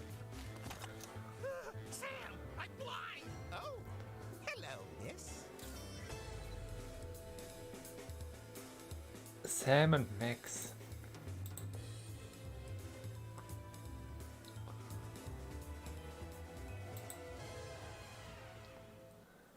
The return of Sam and Max. Yes. All right. And now it's time to say hello to my wonderful co-host for ONL from IGN. Please say hello to Sydney Goodman. Thank you, Jeff. What's up, everyone? I'm Sydney Goodman, and I am thrilled to be here. Gamescom is always such a fun event, and throughout the show tonight, I'll be telling you about all the different ways that IGN is involved in this year's festivities. But first, I have an award to announce. The winner of Best Nintendo Switch Game is Little Nightmares 2. Huge congratulations. Like I said, IGN is going to be here for all of Gamescom with great shows such as the Gamescom Studio, where you can find me and my co-hosts for all day long games content, interviews, dev talks, and more. Plus, we have Gamescom Awesome Indies, the show with and for indie developers. That premieres Saturday, August 29th at 7 p.m. Central European Time, so be sure to tune in for more announcements and special guests. And now, let's go back to Jeff for our next big world premiere. Okay, Weltpremiere. Awesome. Thank you so much, Sid. We are so excited to see what's in the Gamescom studio and also Awesome Indies, and I'm going to be on the Daily Show tomorrow, so looking forward to that. All right, well, on to our next game. In the next World of Warcraft expansion, players will journey beyond the mortal world of Azeroth to a place where no living soul has set foot before. The Shadowlands, the afterlife of an entire Warcraft universe. The infinite realms of the Shadowlands are watched over by different factions. Okay, VOB. Each holding dominion over a different aspect of the afterlife. And depending on how someone lived their mortal life, they may end up as part of one of these covenants when they cross over into the Shadowlands. Today, we're excited to give you a closer look at the noble and pure Kyrian Covenant from the realm of Bastion, who are charged with carrying the souls of the dead into the beyond. So sit back and get ready for the world premiere of Bastion, the first in Blizzard Entertainment's new 4-part series of animated shorts called Afterlives. Enjoy. Ja, WoW. Ist jetzt nicht mein Spiel, ne? Hey? Nee, ist schon das passt schon. Der ganz anderes. Oder? Ich habe keine Ahnung, ne? Ich weiß nicht, was die für Videosequenzen haben normal.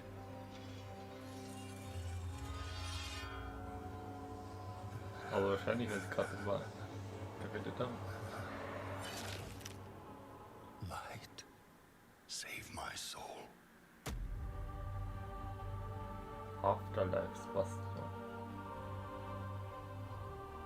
Ich kenne mich mit WoW nicht aus, keine Ahnung. Uther. Where am I? Welcome to Bastion. You led a truly selfless life, and for that, you have been chosen. Chosen? To shed your mortal burdens and join the ranks of the Ascended, serving to ferry the souls of the dead unto the Shadowlands. I serve the light, and my work is not done. There is an evil that must be... There is no evil here. The darkness was sealed within the Maw long ago. You're wrong.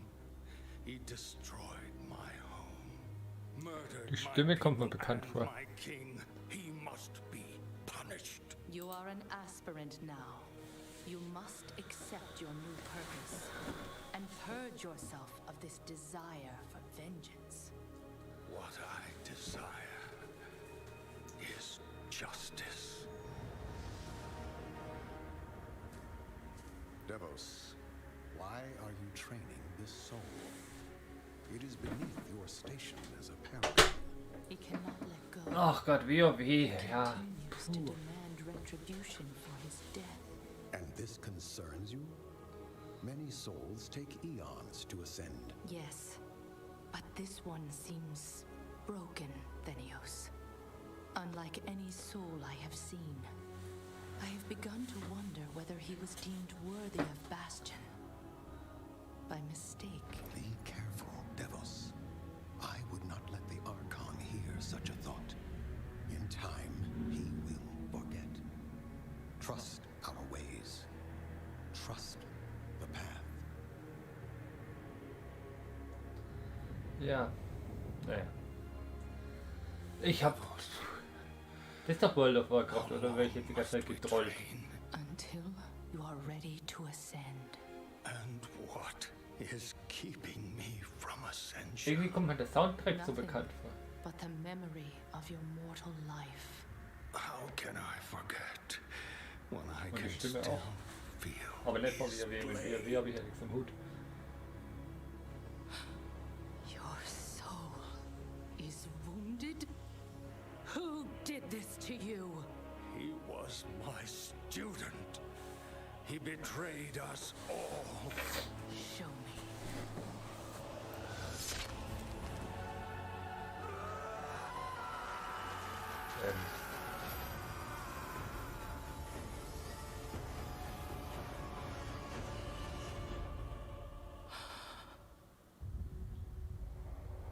The runes on his blade were unmistakable. Moment, ich würde mich ein wenig darüber setzen wollen. Moment. Ich drehe das mal ein bisschen hier. With the power of the Maw itself in hand. Our realm is imperiled. Ich muss mal schauen, dass das hier... Ich setze mich mal darüber, ne? If he had purged his life, we never would have known of this calamity. The path is flawed. Enough! The order of the Shadowlands depends on the execution of our eternal charge. You will abandon this course. As you command, my Archon.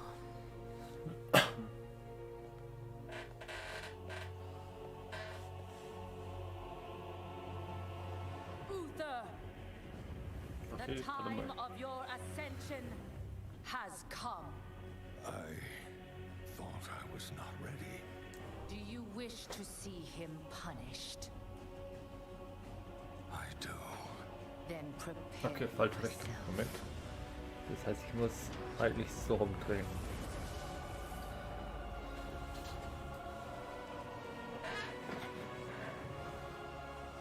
The moment he falls, we will claim him. Das ist immer noch nicht optimal. Moment, noch weg.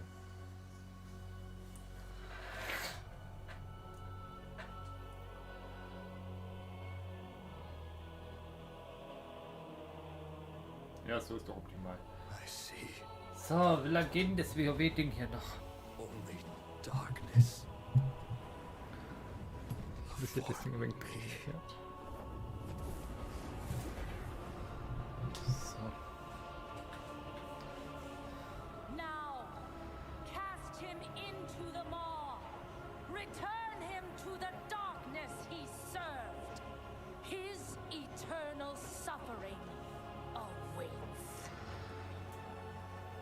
He was Der Trailer geht meiner Meinung nach viel zu lang. And take your vengeance. Not vengeance. Justice.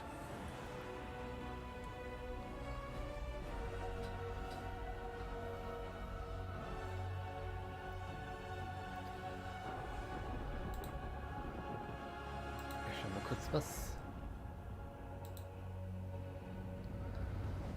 Oh, okay. Shadowlands, okay. Ich habe keinen Plan. Weltpremiere. All right, hope you guys enjoyed that exclusive Okay, look deswegen at war mich für mein Bulli Bastion. mal Now, we kurz know einen many Moment. of you can't wait to experience Shadowlands, and our friends at Blizzard want you to know the wait is almost over. Boah, ist so warm, ey.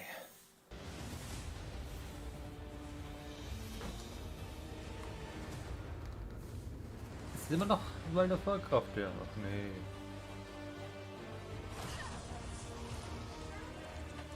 Ah, Mann.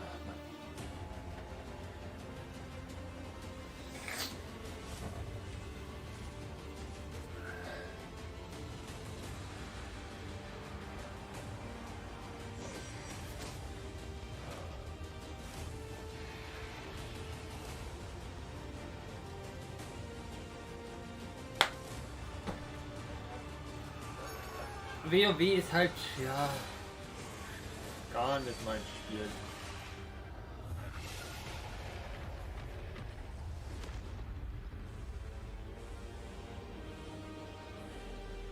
Shadowlands, okay. Am 27. Oktober kommt es raus. October 27th, it is official, and we have so much more opening night live still to go for you. Ratchet and Clank, PlayStation 5, much more. Stay tuned. All right, but now it's time for the announcement of a new universe that is coming to gaming for the first time with a project from a Canadian studio. Check this out. Canadian Studio. They have returned. They corrupted. Divided. Was ist das denn? Conquered. Until finally, Focus. the gates of the celestial realm were thrown open. Our last remaining hope. The Ja, das ist wieder so ein Soulspawn-Ding, oder? vengeance made manifest. Nee, das ist mehr so Destiny Avengers mäßig, oder?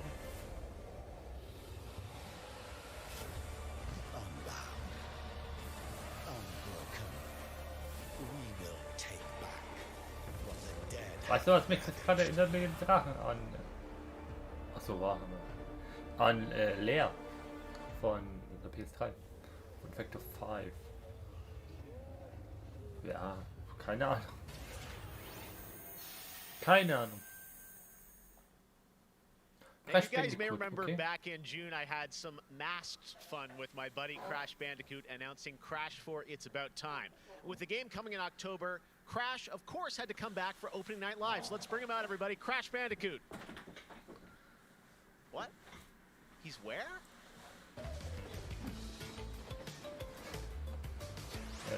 Okay. Das ist irgendwie cringe.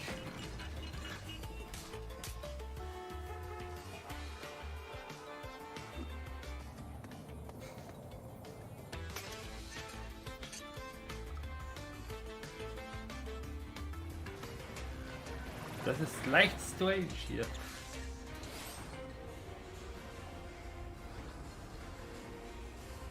Ach so, was ist das? Das ist die Köln-Messe, der ist auf der Gamescom quasi, das ist los.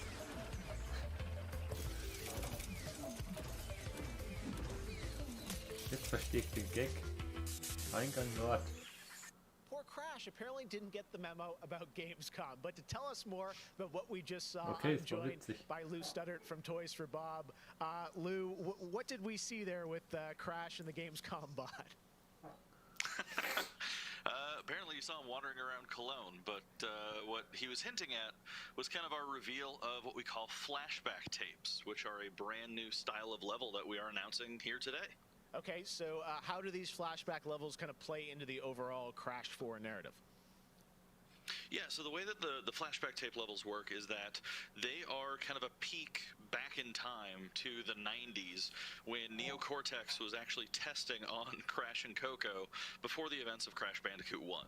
And they're kind of these devious puzzle rooms that we've made, and they're really hard and they're really awesome and they're super creative and we can't wait to get people's hands on.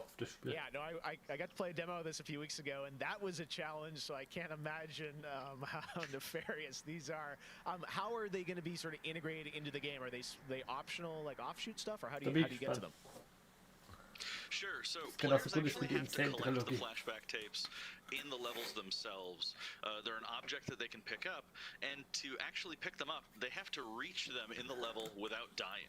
It's kind of our homage to the death routes from the original trilogy. So players have to reach these objects in the level, pick them up, and then once they get them, they'll get access to these unique levels. So beyond the pure challenge, what other fun? How are these fun for players to kind of experience, and what do they get to do in them? Hat das Ding eigentlich Koop? Sure, so one of the things that we did was we actually used these as, like I said, puzzle rooms. Really kind of fun, nefarious, devious ways for Crash to really express that pure platforming kind of aspect of gameplay that we know and love about the franchise. But then, narratively for us, it was really cool to layer in kind of a unique perspective to the franchise. This is the moment when Cortex is really excited about the prospect of Crash being on his team, because Crash was originally created by Cortex, and so this is a weird point in time that's never really been explored in the games before. Awesome. All right, well, Crash 4, It's About Time looks phenomenal, Lou. We cannot wait to check it out in October. Thanks for joining us. Yeah, thanks for having me. Awesome. All right, well, we will be right back after this for more Gamescom Opening Night Live. So, was kommt jetzt? Was ist das? I have become terror. Dieses Godfall. A rupture. Oder ist das Destiny? Obliterates without warning. Ich hab keine Ahnung. Nee, das ist Destiny. Godfall, oder? The hordes of Enoch will fall before me. But together. Oder ist das Outsiders, oder wie das heißt? The anomaly alters us each in our own ways. Outsiders, kann es sein? Down the same road into the dark heart of creation. 'Cause I feel the way you feel. We will find the source. Oh, ich hab keinen Plan. Whatever it holds. Aber ich würde sagen Outsiders, oder?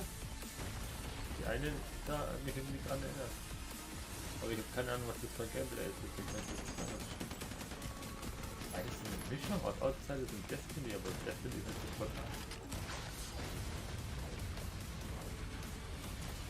Ich denke, das ist Outsiders.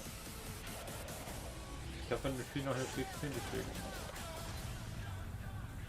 Outriders, ja, habe ich schon gemeint. Ja, das habe ich gemeint.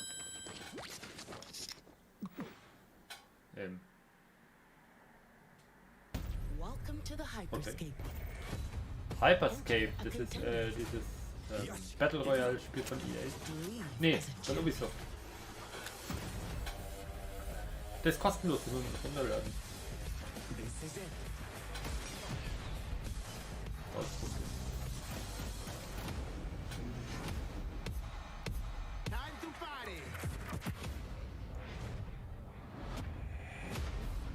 Hyperscape. Okay, Fußball.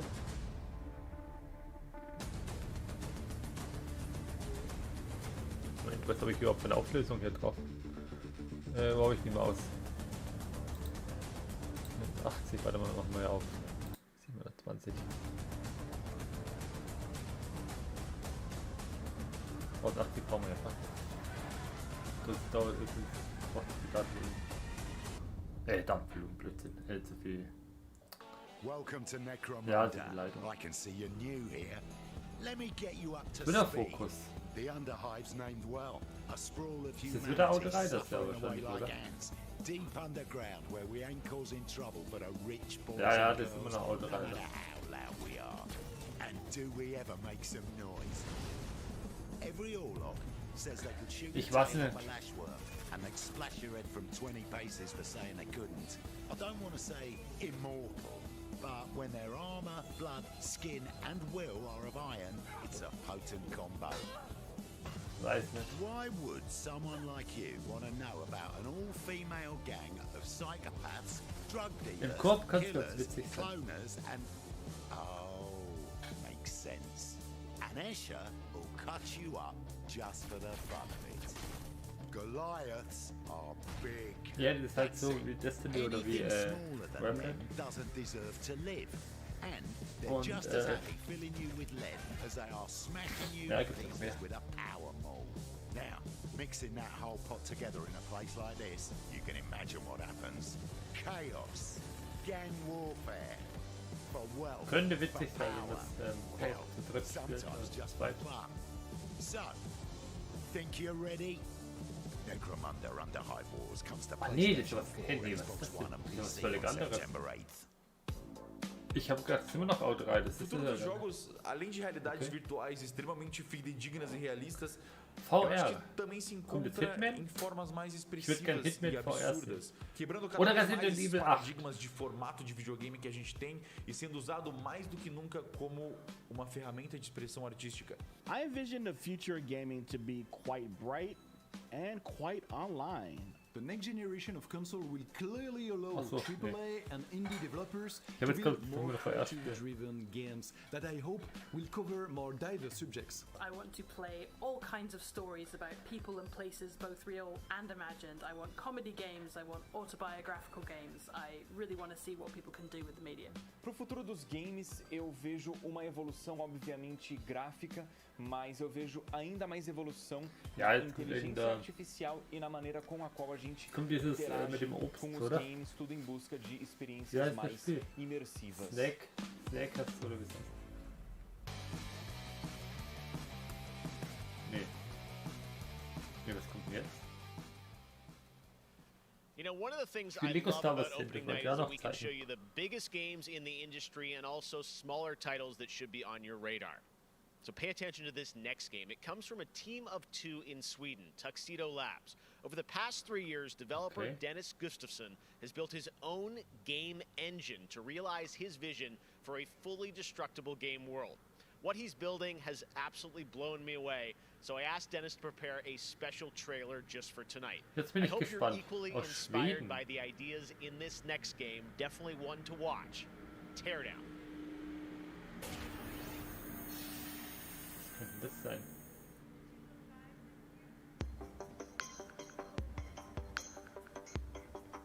Okay, das sieht aber irgendwie so Minecraft-mäßig aus.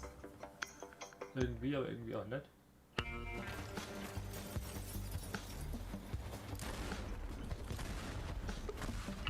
Okay, das ist Mischung aus Minecraft und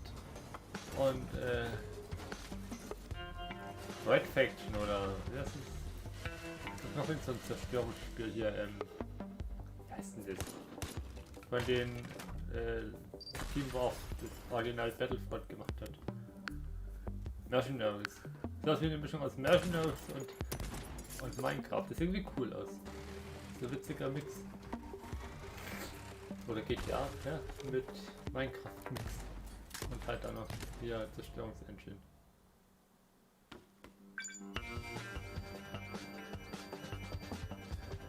Ich mag die Grafik. Ich mag den Grafikstil jetzt.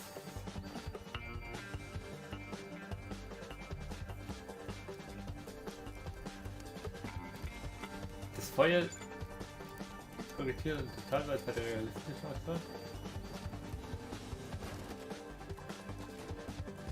Was ist das für ein Spiel? Teardown. Kommt das für... Ah, schade. Boah, das sah cool aus. Last year at Opening Night Live, we announced Little Nightmares 2 to the world. Well, the team at Tarsier Studios hasn't shown anything since, but that changes right now. Here is a first look at the gameplay of Little Nightmares 2, which is coming next February, with more to come throughout the week at Gamescom, including a live demo on Die machen nach Flo, Gamescom Little Studio Nightmares, naja, tomorrow. das ist nicht so meins. Nice.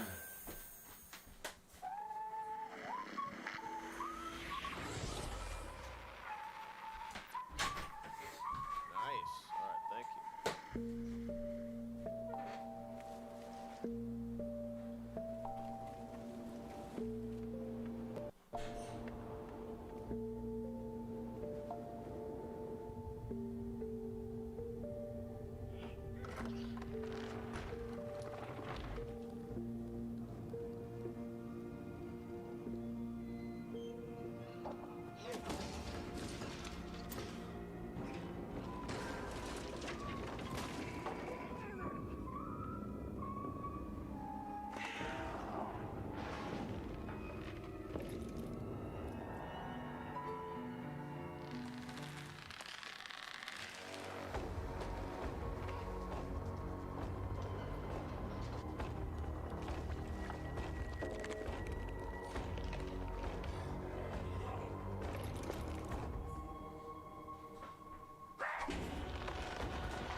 So, immer noch Little Nightmares. Ja, wobei ich einfach schlechter sieht. Du willst was ganz anderes von der vorgestellt. Ich kannte aber auch den ersten Teil nicht.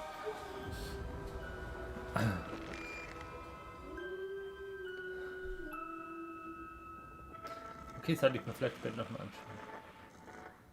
Okay, kommt auch für die neuen Konsolen. Cool.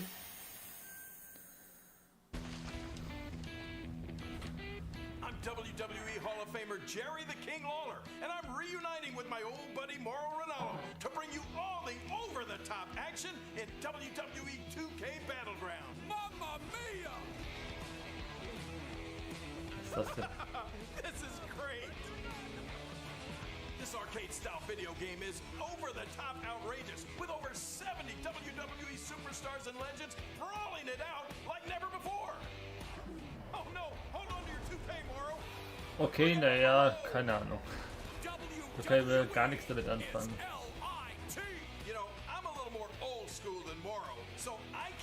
Das ist so gar nicht meins. Ist das nicht gestern auf der Switch jetzt enthüllt worden? Genau dasselbe? Oder verwechsel ich das? It's a great evening for WWE action. Oh wow! Take that, Mauro! Man, it's so good to see the Bella Twins at their best. Now, let's keep this party rolling with another matchup. Oh, look out, Mauro! The Undertaker has risen, and Finn Balor is about to be taken for his last ride. Mamma mia, what a move! Finish him! Oh no! He just hit the snooze button. How do you lose like that? What's the matter with you legends? This is just an example of the pandemonium that you're going to experience when you head to the battlegrounds. Whew, that's a big toy hammer. Oh, I can't believe my eyes! Seth Rollins delivers the stomp. What a night. What a night. This is the greatest thing I've ever seen. Also muss ganz ehrlich sagen, das ist Pre-order WWE 2K Battlegrounds today and brawl without limits. Ich weiß nicht. Nein. Oh, sorry, Mauro. I know that's your line. Nee. Nee. Nicht wirklich. Hello again. I have even more awards to announce, so let's get right down Oh to Mann. it.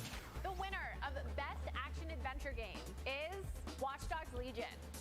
Watch Dogs, okay. Resistance. And it starts with you. What do you think?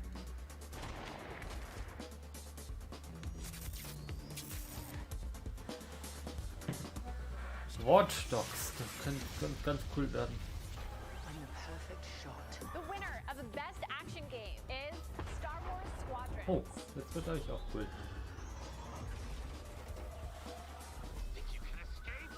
Da freue ich mich auch schon drauf.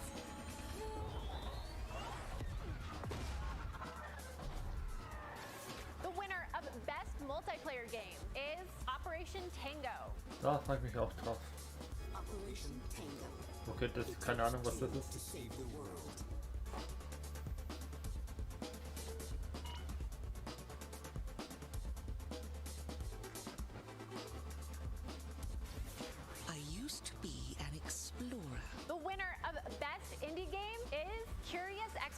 too.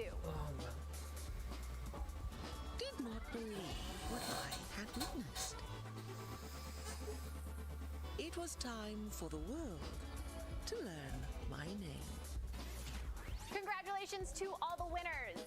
As I mentioned, IGN will be here for all of Gamescom with great shows and new ways for you to get all your gaming news. Check it out. Gamescom 2020 is the heart of gaming, and you can keep to the beat right here on IGN. IGN. Yeah, We've that's turned kind the of single Kojima. biggest show in gaming into 5. Gamescom Now is your virtual show floor with up-to-the-second live coverage. Gamescom Daily Show, Gamescom's first ever late-night talk show, our Gamescom Awesome Indie Show, the freshest Awesome deep cuts in Indie indie Show, gaming, and finally the Gamescom Best of Show, including the Gamescom Award. Gamescom 2020 is available on IGN and wherever you stream Gamescom Now. And now it is time to talk about that best action game winner, Star Wars Squadrons. Oh, this is Star a Wars. new immersive space combat game from Motive Oi, Studios okay, that das delivers wird the jetzt ultimate Star spannend. Wars pilot fantasy. We've missed those. In Squadrons, you'll suit up and fly for both the New Da freue Republic ich and mich the auch drauf. Galactic Empire across intense 5v5 multiplayer battles, as well as an all-new, authentic single-player story set after the events of Star Wars Episode 6, Return of the Jedi. Today, we'll get a glimpse at what Squadron's story has to Was das, offer ein Singleplayer? by taking a brief look at one of the single-player missions featuring some light narration by the Motive team. Let's check it out. Da bin ich gespannt. We all choose our path, light or dark, Lea. freedom or destruction. Alderan. The Empire chose to destroy Alderaan in order to spread fear and douse the fires of rebellion. But the heroic pilots of the Rebel Alliance das have ist chosen to der keep Todesstern. fighting, Schach. to show the Empire that we are not afraid. It was their bravery that ended Palpatine's reign and brought about our new republic. However, zweite the Todesstern. Empire lives on, shattered though it may be. As I speak, Imperial forces are edging toward the Bormia sector, hoping to end our new republic Neue before we find Republik. our footing. Okay. As their empire collapses, they try to tighten their grip. But the galaxy is changing, and you can be a part of it. With the help of brave and daring pilots, this war can end. Make a choice. Fly with the New Republic. Change our galaxy for the better.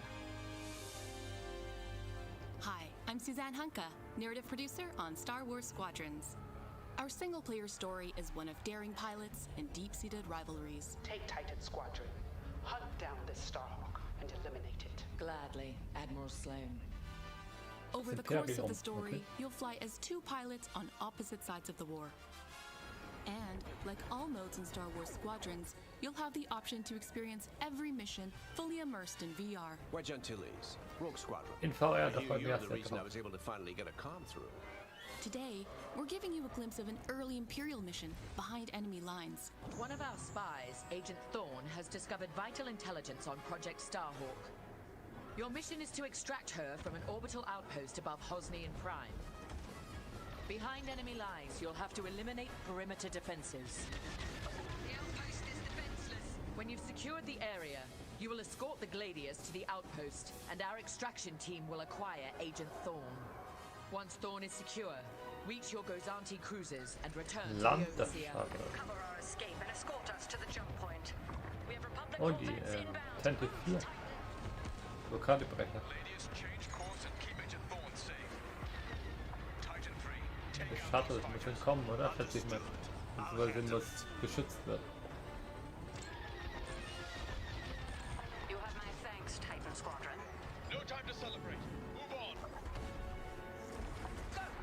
Nebel und B fliegt fertig. Each mission will immerse you into the escalating conflict between the New Republic and a shattered empire. Debrief with your squad mates between missions. You're our new wingmate. Customize and master all 8 starfighters U-wing, and join okay. the galaxy's finest. I need you focused and ready to go. From bombing runs at the Nadiri dockyards to setting a trap in the Xavian abyss, the story of these rival squadrons will push the war to the brink and define the galaxy for years to come. I look forward to seeing you in combat October 2nd. Da freue ich mich schon sehr drauf. Am 2. Oktober.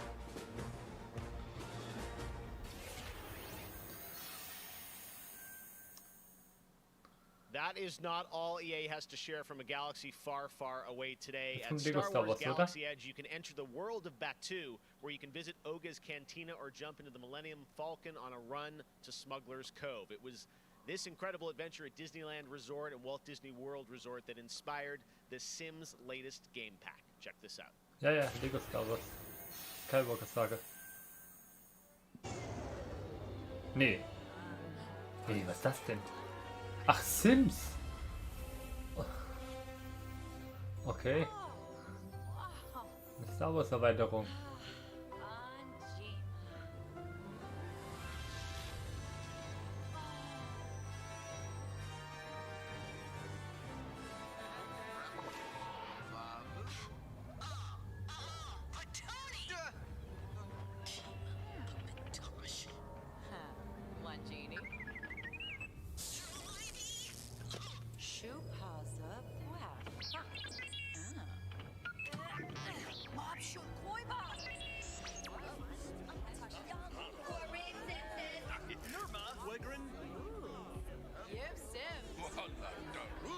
Oh, Hondo Onaka, okay.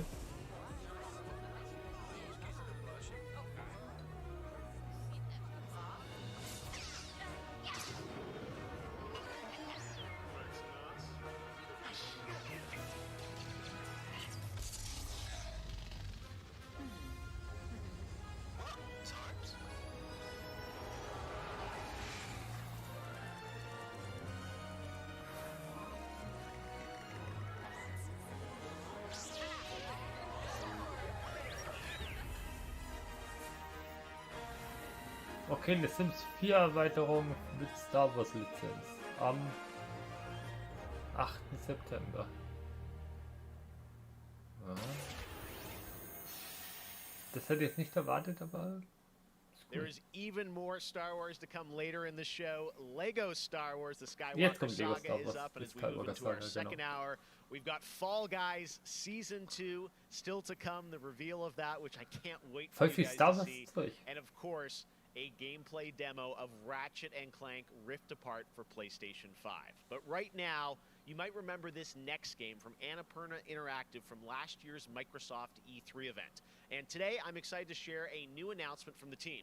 This interactive thriller about a man stuck in a time loop is one of this year's most intriguing indie titles, and now they've added an absolutely all-star cast to the game. Here's a whole new look at 12 minutes. Weltpremiere. All right, close your eyes. I want you to think of a flower. Look at its contours, its curves. Now I want you to imagine it changing. Interessanter Grafikstil. Beziehungsweise interessante Kameraperspektive. Think of that bud. Es ist immer der eine Raum. Look at it as a whole. Then silently repeat these phrases. May you be free from suffering. May you be free from fear. May you know peace and joy. Das ist ein anderer Raum. Daisy Whitley, okay. William Dafoe. Okay.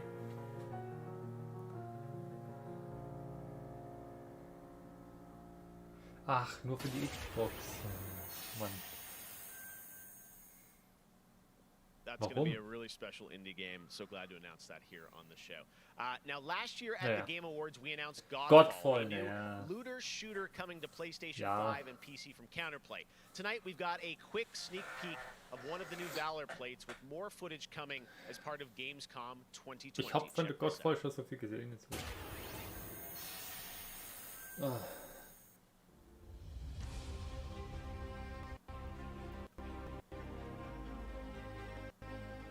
Das ist auch wieder quasi dieselbe wie Outlaw. Was ist das denn? Auch hier gilt, es könnte cool sein im Koop, aber ist halt quasi, wobei das sieht eher nach Singleplayer aus, oder? Das ist der Koop, Gott voll. War das alles? Ernsthaft? We have much more O&L to come. Exclusive looks at Lego Star Wars, The Skywalker Saga, Fall Guys Season 2. Wait until you see what the Mediatonic guys are up to, and so much more. But first, I'm sure you saw that earlier this week, Heart of Deimos, Warframe's newest expansion, was released on PC, Xbox, and PS4. And today, it's also on Switch, all platforms. Here's a look at the Heart of Deimos. Expand, explore, tear the veil asunder, subvert new territory to our sovereign will. Das wird Gott voll, oder? It wanted to. It raged unchecked through metal. Oh, das ist Destiny. Ich hab keine Ahnung. Flesh. Life. Das ist Destiny, oder? We are infested with it.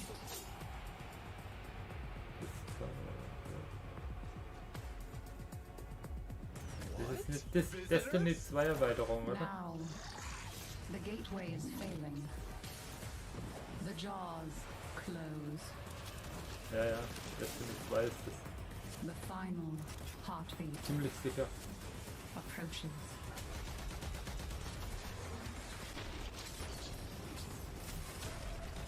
Have you tried turning it off and on again? But before we fall, we shall scream. There is one who will hear the heart of Deimos. Ne, Warframe. Was ist ein Warframe? Die sehen irgendwie alle gleich aus. So many people have been discovering or rediscovering video games during lockdown, whether it be older people or bored teenagers or middle-aged parents who suddenly find they have Nein, ich will Lego Star Wars to do sehen. something together with their kids. Lasst euch noch nicht so viel I Zeit. think I've given out more advice about video games in 2020 than any other time ever, and as a result, it's more important than ever that we keep making different, interesting things for folk to play. A pandemia pela qual a gente está passando tem sido um período difícil a todos. Então, nesse momento, eu acho que a gente precisa lembrar de mostrar mais empatia, demonstrar mais amor, mais carinho e saber que a gente vai sair dessa juntos. Vai ser difícil, mas isso tudo vai passar. I hope everybody gets healthy and safely through this coronavirus time. Care about other people and wear your mask. Oh, das ist, Jogos são, na minha opinião pessoal, a forma de arte mais incrível de se expressar. Eles englobam tudo: música, arte, escrita, e você tem a chance de controlar e vivenciar essas experiências você mesmo. É mágico, é maravilhoso. Jogos são por amor.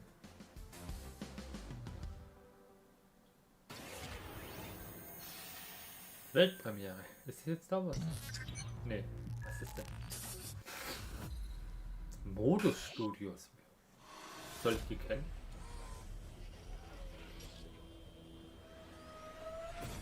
Das ist Ant-Man, nee. Hä? Nee, was ist das?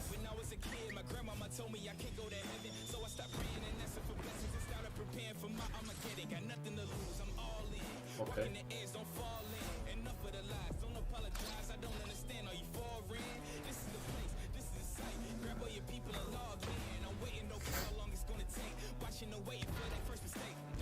Sieht nach Fortnite Zielgruppe aus.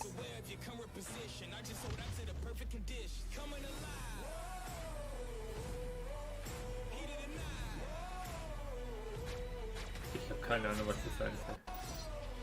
Das ist total strange, das Spiel.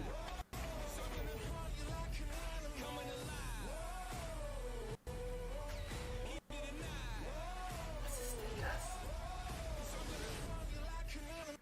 Override 2. Ich habe nämlich gewusst, dass Override 1 gab. Das ist so ein 3D-Prügelspiel.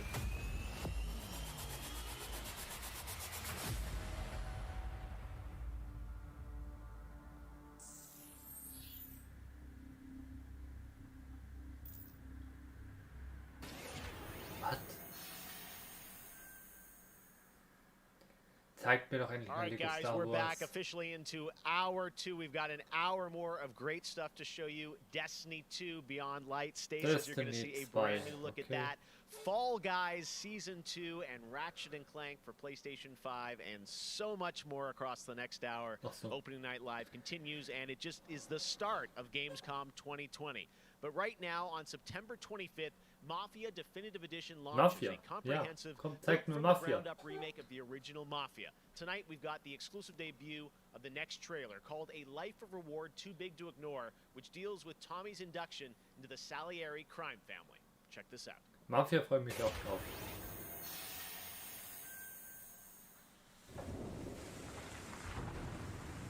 All these guys in this room, they're here because they have the only thing that matters to me. The only thing that should matter to any of us. You know what that is, Tommy? They're loyal. That's right. 2K. Okay. Busting your back, doing an honest day's work in a city that's been trying to scrape you off its heels since the day you stepped off the boat. Mafia Definitive Edition, da freue ich mich schon. Dauert ja noch nicht recht lang. Kommt das im September? Ich glaube, das kommt im September. Break every bone in their bodies. You want me to become one of those Wall Street boys? Don't sass me, Tommy. I'm trying to teach you the ropes, so you don't get strangled by them. If you stay straight with me, you're gonna be living the high life, Tom. You abuse my trust.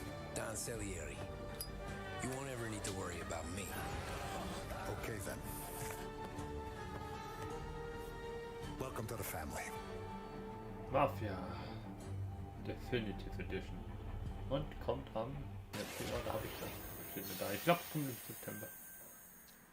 Next, we're going to introduce you to a turn-based multiplayer strategy FPS from a team in Montreal, Canada. Lemnis Gate is coming in early 2021 and has a unique mechanic built around a 25-second time loop. Check this out. Deathloop, oder? Nee, oder? Das ist Deathloop. Ach nee, das ist das andere Ding. Wer hat das kalt? Ja, ich... Ist das das? Ob das State of Play dabei war?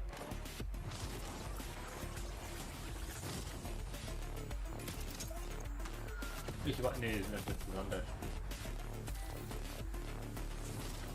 Oder? Ich hab keine Ahnung. Ich hab mir, glaube ich, kein Gameplay gesehen, nur ein Trailer. Aber das war auch Science Fiction. Könnte es das sein? Ich habe keine Ahnung, welcher Entwickler das war. Der Name fällt mir da gerade nicht ein. Aber wenn es das geht, dann ist sicher auch das selber. Oh nee, ja. Das ist was anderes, oder? Lemons Gate, nee. Das ist der Titel gewesen, Lemons Gate. Nee.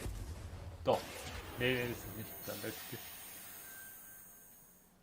Ja, endlich. Next spring, get ready to experience memorable moments and non-stop action from all 9 Star Wars films in LEGO Star Wars The Skywalker Saga. The entire series has been reimagined with new fun-filled LEGO humor, and now we've got your first look. Freue ich mich auch sehr drauf. Hoffentlich kommt es noch dieses Jahr.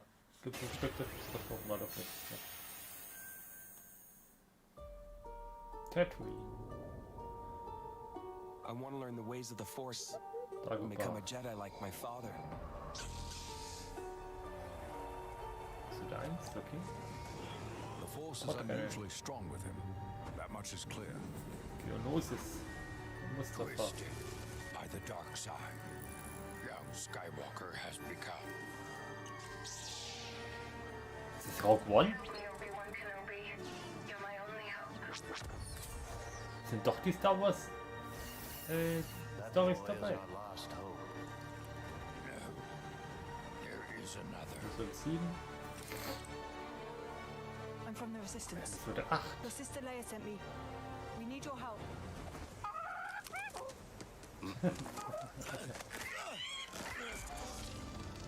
Oh. Und Episode 9. Die Todesstern.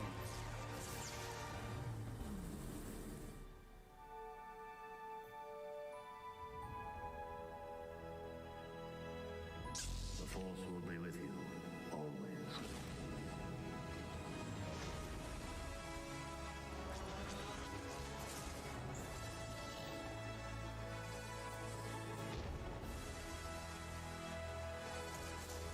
Boah, ich freue mich auf dich. Not him, the Falcon.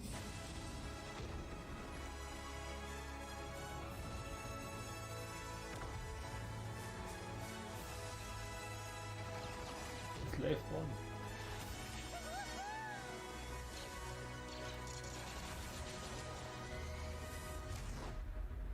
I am a Jedi, like my father before me. So be it, Jedi.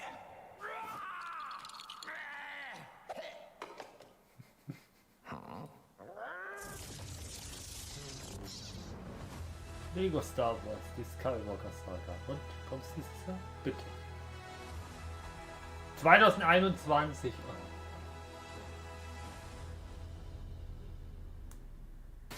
Auch für die neuen Konsolen. Okay.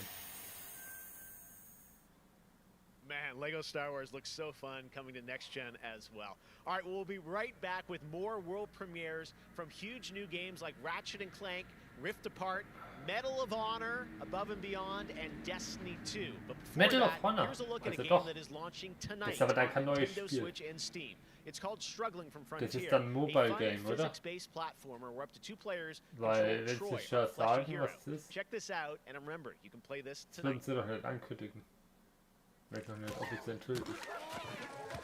Oh, was mich das erinnert? Pixel Junk. Von je? Das ist aber nicht die, wo Blende zu Jurassic World Evolution gemacht haben, oder? Das andere ist Frontier.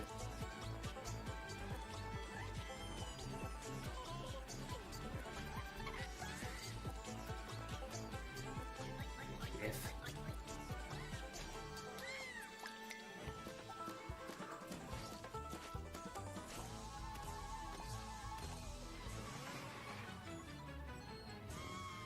Was?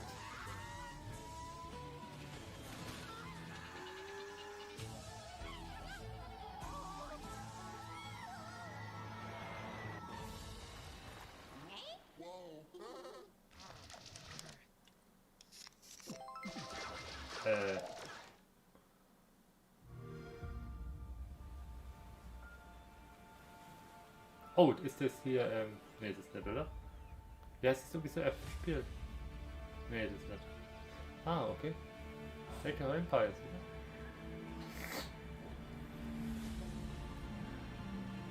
Ist das Age of Empires?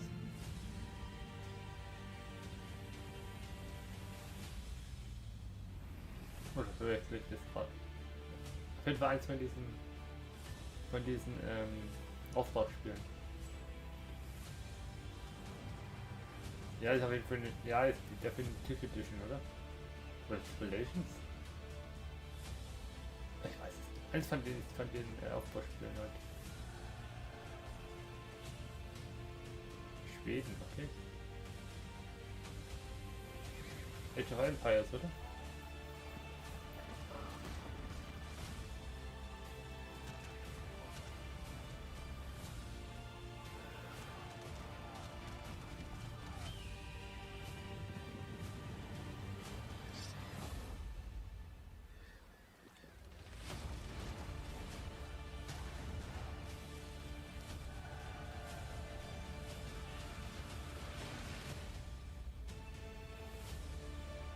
Ja, Age of Empires. Teil 3, okay. Definitive Edition, okay.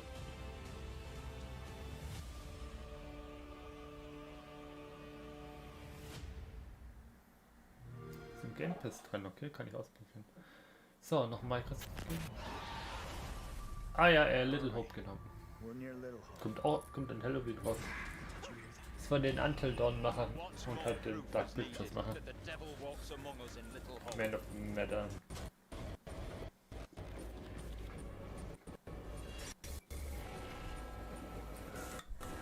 Auch ein Horrorspiel.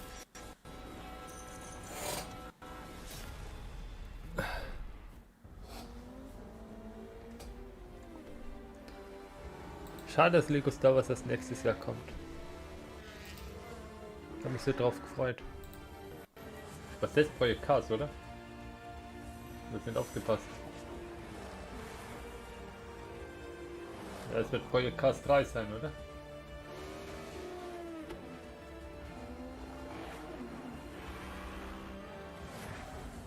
Ja. I gotta say, the game that I've given the most hours to, that I love going back to, is Assassin's Creed Odyssey. I have to say, since Assassin's Creed? Origins came Kommt out, jetzt Assassin's Creed Valhalla? Assassin's Creed, so to speak. That was my first time getting into it, and I have put almost 400 hours into Assassin's Creed Odyssey. At the moment I enjoy to play Fall Guys with my friends. It's very funny, easy to learn but hard to master. I have a few games that I binge play, games that I return to every year. Halo, the entire Master Chief Collection, is really a big one for me where that's concerned. But I also still just casually binge Animal Crossing, and I've been doing that basically all year. I haven't put down Animal Crossing since I downloaded it. I find the daily repetitive rhythm so soothing and predictable. Das sind alles YouTuber. Much like my house, my island is still a complete tip. Up next, we have the award for Best Microsoft Xbox Game. And the winner is Tell Me Why. Congratulations to Tell Me Why, das kommt doch auch jetzt raus, oder? Gibt es das schon draußen? Das ist den von den Life is Strange Machern. IGN is going to help you digest all that info with Ist das nicht erschienen? Show. Ich glaube, das ist schon Where you raus. can get all the daily highlights and a late night show experience from gamers for gamers. Back to you, Jeff. Thank you very much. So, wie lange geht's denn eigentlich noch? By the way, congratulations to Ach du Scheiße, es geht noch ewig lang. Tell Me Why, a really important game that Das geht ja noch ewig. now that you can play on Xbox and Game Pass. And as we know, there's a lot going on in the world, and that goes beyond the pandemic. Between social conflicts we're seeing in the news and acts of nature, we can see how vulnerable we as people can sometimes be. And now I Ich habe think jetzt it's am an Studio important time as Pandemic ever to gedacht, remember aber to come da together ist ja and support Corona one gemeint. another. We are a global gaming community. There are millions of people watching tonight, and I know we're all here because we love games and we know that games are good in the world and can bring us together. And I think we've all felt that in 2020. So I think that's really important to remember amongst all the games and trailers. All right, well, one way as a community we can come together to do some good is the 2021, das heißt Anfang Gamescom Forest. 2021. Gamescom has launched a reforestation project by planting a Gamescom forest Forest. together Ja, with was the eigentlich mit dem Forest-Nachfolger? Wer ist das? and donate to plant more Live trees. Forest So oder let's Back to the plant a Forest? Wer forest ist denn das? together. All right, well, now we're going to move on to another game, and this one Haben was wir auch nichts mehr announced gehört back in seit der May. Ankündigung. Chorus is a dark space combat shooter where players take control of Nara on a quest to destroy the dark cult that created her, featuring rich, ray-traced 4K 60 FPS environments on next-gen hardware. Here is the first look at gameplay from Chorus. Was? War das ja das Ziel, was ich vorhin gemeint habe? Ich glaube schon, oder? Was ist das? Auch so Loop-mäßig. Nee. Nee, das ist nicht, oder? Was? Nee, das ist irgend so ein Flugspiel, ja. Ja, da gab es auch viele davon. Das ist als von diesen. Das gab es als Jäger und ja, Elite Dangerous war so ähnlich. Also halt diese Flugspiele halt. Die Flugspiele gibt es einige. Wie heißt das eine VR-Spiel? Ist auch so ähnlich. Wie heißt denn das? Valkyrie Chronicles. Nee, da war irgendein Valkyrie. Ja, Corps. Weiß das One. Stadia, okay. PS4, PS5.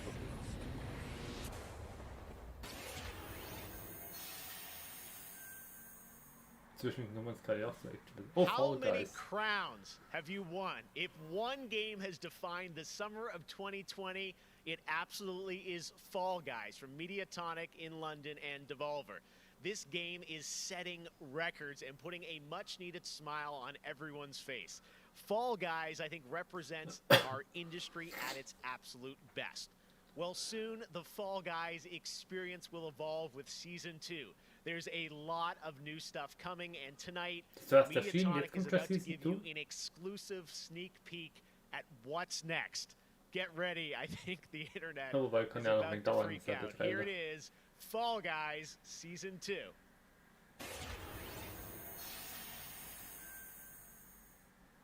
Hey, I'm Joe. I'm the lead game designer on Fall Guys Ultimate Knockout, and I just want to reach out and say thank you to everyone who's been playing and enjoying the game so far. As a team, we've been looking at all the fan arts, the memes, and the montages that people have been posting online, and the response to the game has really blown us away. Today, we just wanted to give everyone their first sneak peek at the rounds and the costumes that they can be enjoying as part of Fall Guys Season 2.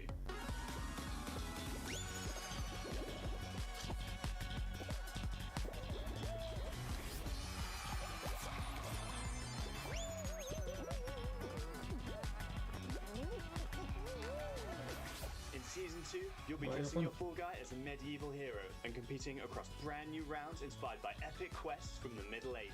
Traverse giant drawbridges, dodge swinging axes, and scale movable siege ramps in the quest for ultimate game show glory.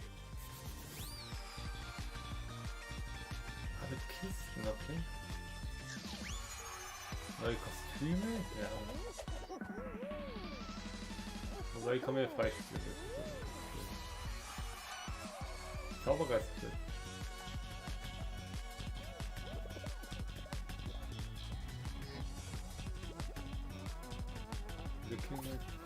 Zauberer ist cool. Ja, bitte.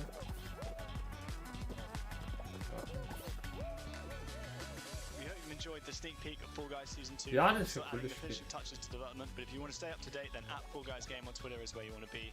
See you on the start line. Hoffentlich kostet das eigentlich was? Nee, oder? Das kostet was, oder? Die Erweiterung. Oder kostet das? Nee, weiß keine Ahnung.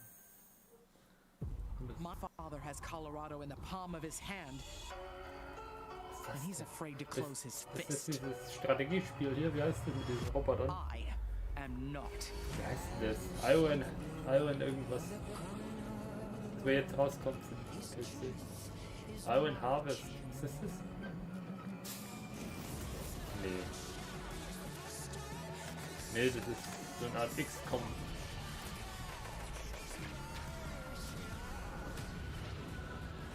Ja, das ist XCOM-Klon.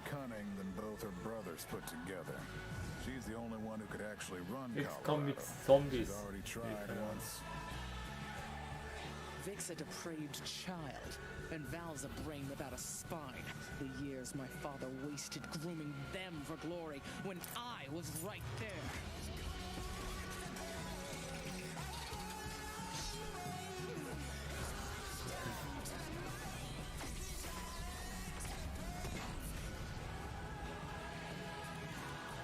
Okay.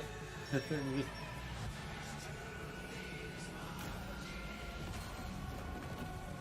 Go back to Arizona, Rangers, and I'll pretend none of this happened. Stay, and you die alone. Ach, Wasteland. Ach, das ist Wasteland. Das ist doch schon draußen, oder? Nee, der zweite Teil ist draußen. I really haven't found any new appreciation for gaming at this time, because my appreciation for gaming before couldn't be higher. Com certeza, jogos multiplayer preenchem completamente a conexão social que eu preciso ter com outras pessoas nesses tempos de isolamento, e é o mais próximo que a gente pode ter de experiências reais com pessoas que estão longe da gente. You get to travel all over the world in games, which is something I've always taken for granted. At the moment I'm playing Ghost of Tsushima, and you know, I kind of prefer it to the real Japan just because I've heard that in real life they don't let you run around with katanas. I appreciate games a lot more than films, music or whatever, and it's just fine for me to have the time to play with friends or Einer fehlt noch. with my family. Oder war der schon, and Jay? to have a lot of fun. I've been mostly at home with small children, and gaming is the only thing that I get to do for myself anymore. I find it's not only an escape, it's also a way to challenge my brain. Gaming is becoming clearly more important for a lot of people. You know, play is a natural Game instinct, Boy. and from Animal Crossing to The Last of Us Part 2 or Ori, yes, it's definitely an incredible time now to be a gamer, yes.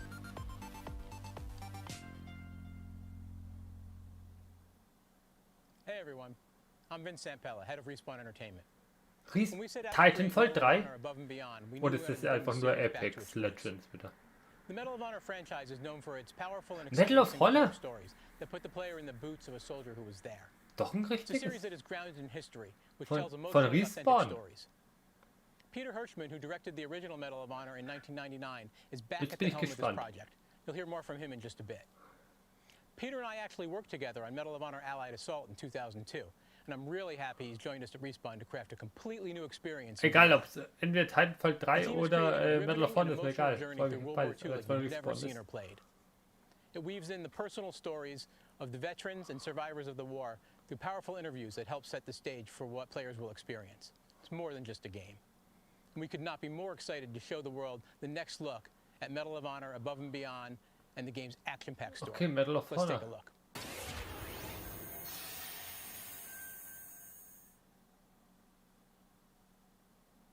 Von Respawn, okay. Okay, da habe ich auch Bock drauf. I know this is the first time some of you will see combat. I know you're scared. Let me be clear with all Von of you. Respawn weiß man, dass die es können.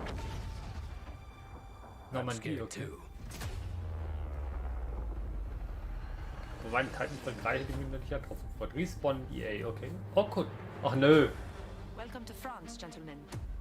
I lead the local resistance center. Bitte nicht VR-exklusiv. Something big is happening inside Gestapo Oder zumindest headquarters, nicht Oculus and we exklusiv. don't know what it is. We're gonna have to improvise here. Oh, bitte nicht.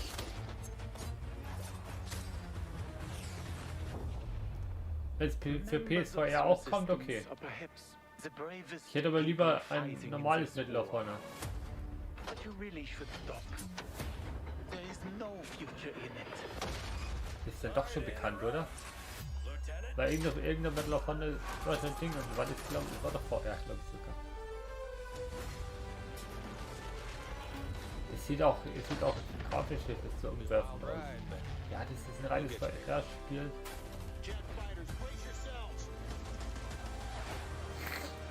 Bitte auch für PSVR.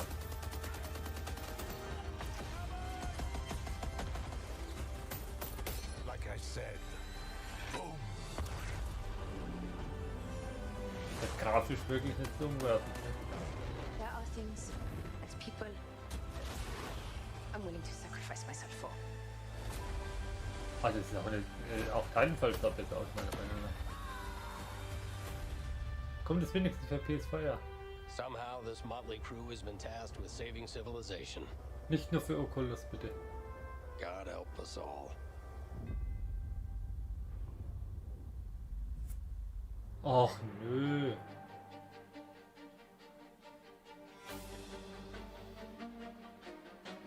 Ach Mann. Hätten sie... Thank Aber you so much, Vince. That looks optisch sah es incredible. jetzt wirklich And nicht now so we're cool here aus. with Respawn Entertainment's Peter Hirschman, game director on Medal of Honor Above and Beyond, to talk more about their new VR experience. Peter, I gotta say, the trailer really grabbed me. Such an incredible story that you're telling to. Tell us a bit about this single-player experience. What can we expect? Well, Jeff, thank you for having us on the show. I'm representing a whole team back at Respawn that's been working really hard on this, and it's so exciting to premiere the trailer with you. Medal of Honor, going back to its roots, was always about putting the player in the boots of a soldier fighting in World War II. And with VR, Bitte macht noch was anderes für Respawn. Titanfall 3. Menschen, ist Medal of Honor nur VR exklusives. Most immersive combat experience Zeigt I've noch ever was. been able to work on. Oder kündigt wenigstens noch was an. Follows you as a Oder player Jedi being Fallen Order recruited 2, ist auch into okay. The Office of Strategic Services, commonly known as the OSS. And their mission was sabotage, Eins von beiden. espionage, Entweder ein neues Jedi Fallen Order. in between. You name it, they did Wobei it. das doch eh schon And bestätigt, they're ja, known dass by a es different kommt. set of initials now, the Also dass ein CIA. Nachfolger kommt, ist eigentlich But during offenes World War Geheimnis. II, Dann they sent Titanfall. operatives all over Europe, deep behind enemy lines, and that allows us to tell a story where you get to go to these places Bitte. and locations and participate in events that really helped shape the outcome of the war. One of the things I love about the trailer is you can tell there's a lot of interactivity in the environment, emergent gameplay. You got the piano and other things in there. Tell us a bit about how you're using that to tell the story. It seems like it's all kind of through a first-person perspective, but there are some story sequences. How do you tell the story? Oh, well, we shot over 120 pages of narrative. which is more than some feature films. We had a huge international cast of phenomenal actors. Ja, was war denn dabei? And it was fantastic. And the story follows a classic three-act structure. Act 1 is working with the French resistance, getting ready for the invasion.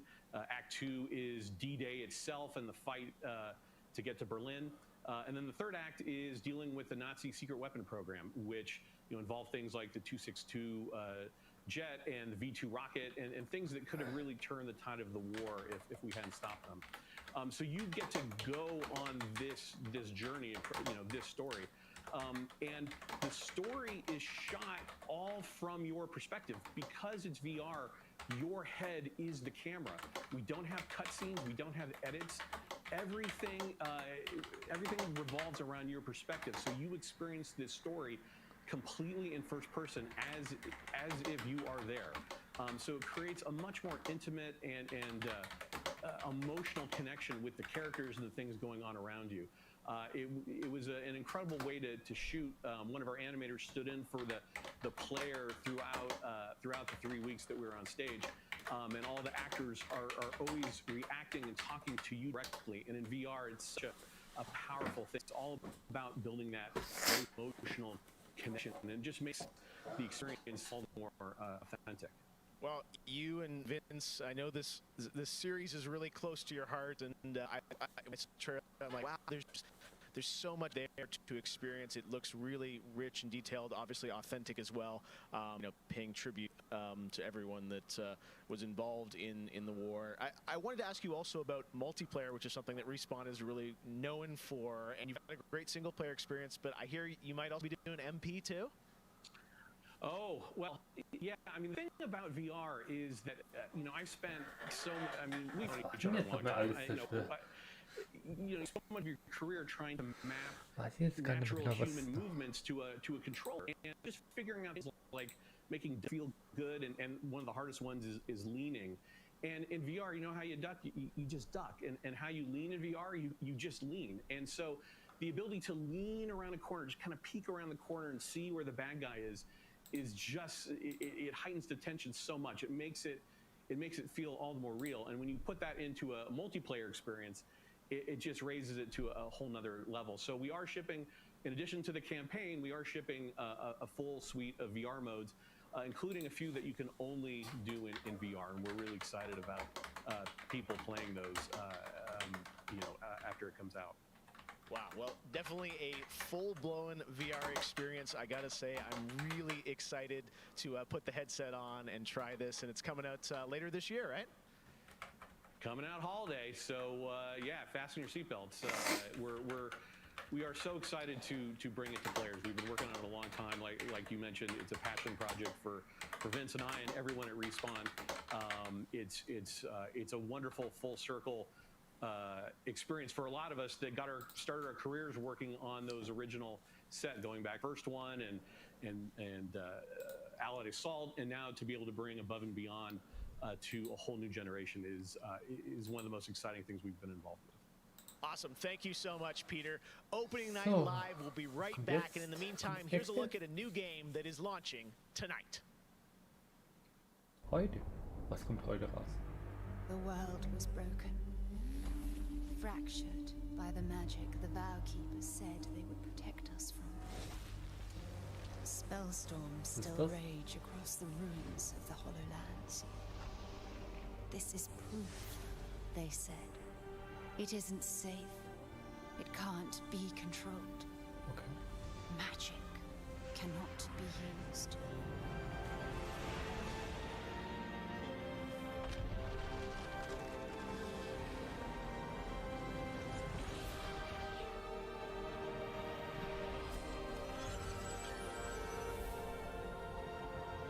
But I am a battle mage.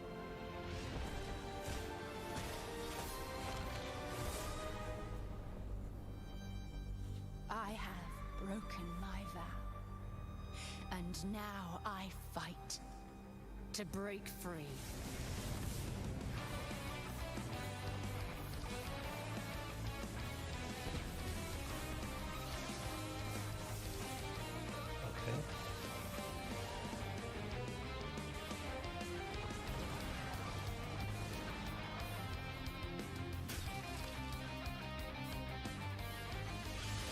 Bildgrafik oder ist das nur Zwischensequenz? Sieht aus wie eine Zeichentrickserie.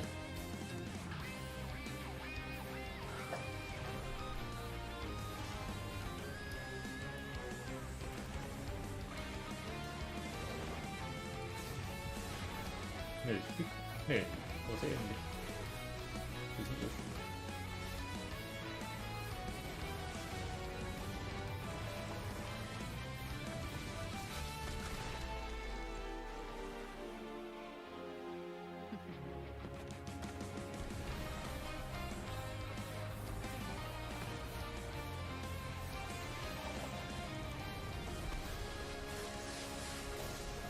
Weltkrieg.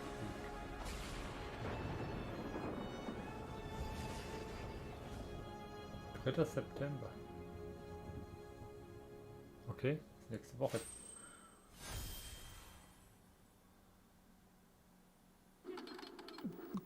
Okay.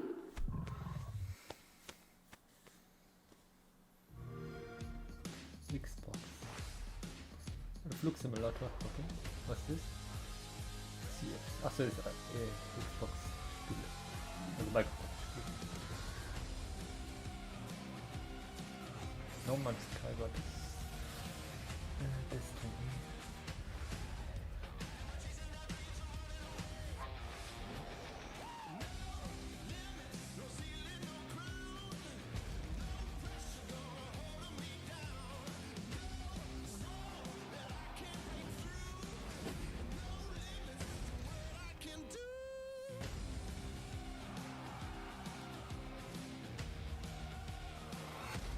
Oh, das hübsche.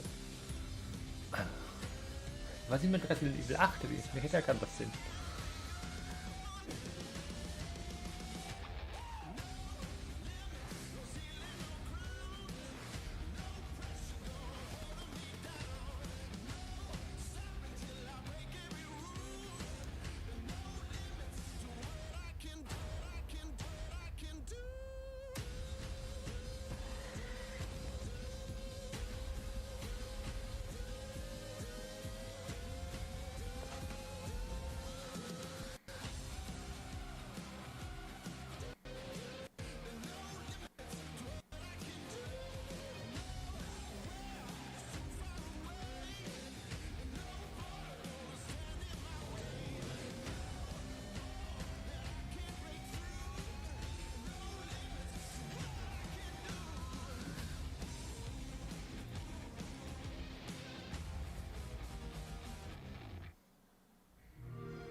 So many great games in Xbox Game Pass, and many of tonight's games are in it as well. Every year at Gamescom, we like to highlight some incredible games made in Germany. And tonight, we have a special announcement about one of the most legendary German games of all time, created by Factor 5. Enjoy. Factor 5, okay. Ist das Contra? Das neue? 最初タリカンの音楽を聴いた時に曲が素晴らしいだけじゃなくてアミガのサウンドそのものも素晴らしいと思いましたね。日本じゃ本当に聞いたことがなかった音楽でした。Factor 5 was so far ahead of the curve, and each of their games pushed game technology as far as possible. I'd say they're one of the greatest indie developers of all time. サウンドはすごいわ、グラフィックは綺麗だわ、ゲームプレイも滑らかで満足いくものだわで、本当にすごかった。今回タリカンのコレクションが出るってことをとても嬉しく思っているし、これはまた当時みたいにみんなに見せて歩きたいなと思っています。Das ist neue Contra, oder?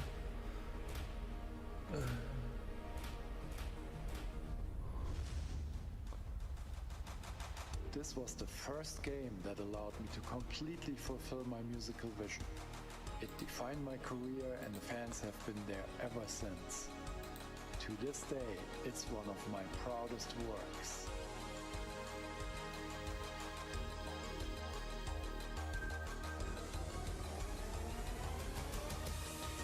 Ach, Turrican? Ja, aber Turrican ist Contra, oder? Factor 5, die haben Star Wars Rocksquad schon gemacht. Turrican und Contra ist doch dasselbe, oder? In June, Bungie revealed a new era of Destiny 2 that starts on November 10th with Beyond Light. For the first time ever, Guardians will add a new Destiny elemental 2, power okay. to their arsenal, the dark power of stasis. With stasis, players will take on the powers of darkness to control and dominate the battle. Here's an all-new look at stasis from Destiny 2 Beyond Light.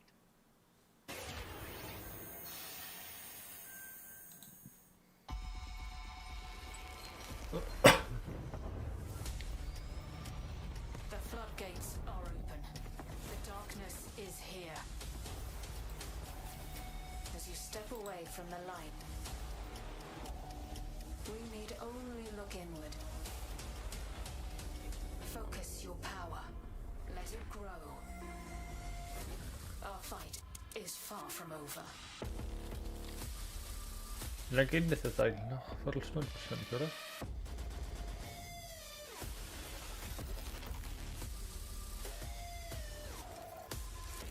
Weil ich da dauernd Elden Ring schreibe. Ich glaube nicht, dass das gezeigt wird.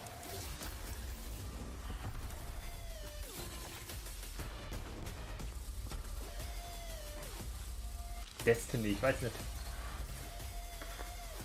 So lange habe ich das letzte Mal gespielt habe, aber irgendwie. Also der erste Teil. Ich fand ja die Beta richtig cool damals. Im ersten. Aber das Hauptspiel dann. Hat mir halt dann wirklich bis zum Montag gespielt. Also das war und Destiny 2. Da habe ich eigentlich auch nur den Anfang gespielt. Ich bin gespannt, ob es irgendwann Destiny 3 geben wird. Für Next-Gen-Konsolen. Oder ob Destiny 2 quasi geportet wird. Mit dem ganzen Zeug. Wenn es jetzt noch geportet wird. Würden sie die anbieten, wie das für PS5-Version rauskommt. Und eine Xbox Series X-Version. Steht mir ja gleich am Ende des Trailers. Die Logos mit eingeblendet wird. Bestimmt, oder? Kommt bestimmt eine Version für die neuen Konsolen. Würde mich sehr wundern, wenn nicht. Wobei es nicht da steht. Okay, vielleicht auch nicht. Vielleicht kommt wirklich ein Nachfolger. I have one more award to give out tonight, and that is Best Sony PlayStation Game. So, without further ado, the winner is Cyberpunk 2077. Congratulations. Cyberpunk, stimmt, das kommt ja auch noch raus. Of course, there are even more awards than the ones I announced tonight. So check out the Gamescom Awards user voting, where you can vote for your favorite streamer, Gamescom's Cyberpunk, ich hätte jetzt auf Last of Us oder Ghost of Tsushima getippt. Okay. At Gamescom Best of Show, along with cool cosplayers, esports, and more. So tune in on Sunday, August 30th at 8 p.m. Central European Time Wobei to das see ja schon the draußen grand ist. finale of this year's Gamescom, where we give gamers the stage. That's it for me tonight, but before I turn it back to Jeff, I just want to say that I hope everyone out there is staying safe and healthy. We're all in this together, so take care. Back to you, Jeff. Thank you very much, Sydney. It's great to have you on the show again this year. All right, well, a lot of people have been wondering what will the next generation of gaming feel like? How will it be different? What is that generational difference? Well, back in June, we saw the announcement of Ratchet & Clank Rift Apart from Insomniac Games, a title which uses the power of PlayStation 5, the SSD hard drive, and the DualSense controller to create an experience that Insomniac says is only possible on brand new hardware. Well, now it's time for you to decide if you see the difference. Here's an extended, uninterrupted demo of live PlayStation 5 Also ich bin halt kein gameplay of Ratchet & Clank Clank Rift Fan Apart. eigentlich, aber der Trailer schaut schon cool aus damals auf State of Play. War das State of Play? Was enthüllt man da? Auf dem PlayStation 5 Event. So, Insomniac. Die haben auch Spider-Man gemacht.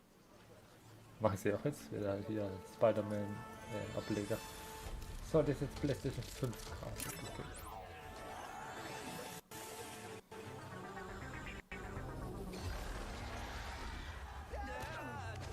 Zeigt noch Resident Evil 8 bitte. Village. Gameplay. And not far from where we last saw him. We may still have time to put a stop to this.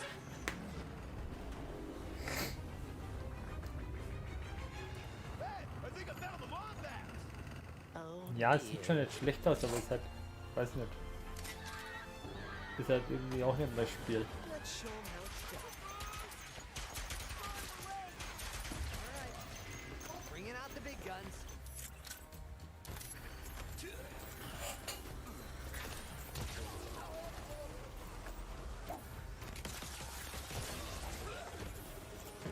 Ich hoffe, da kommt noch was.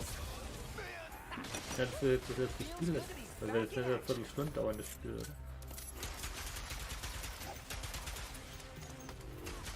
Ich hätte gerne noch Resident Evil Village gesehen. Gameplay.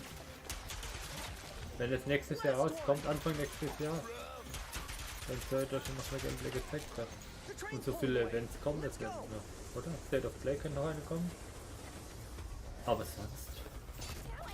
Hat Capcom ein eigenes Event? Weiß ich gar nicht. Hätte ich nicht zeigen können.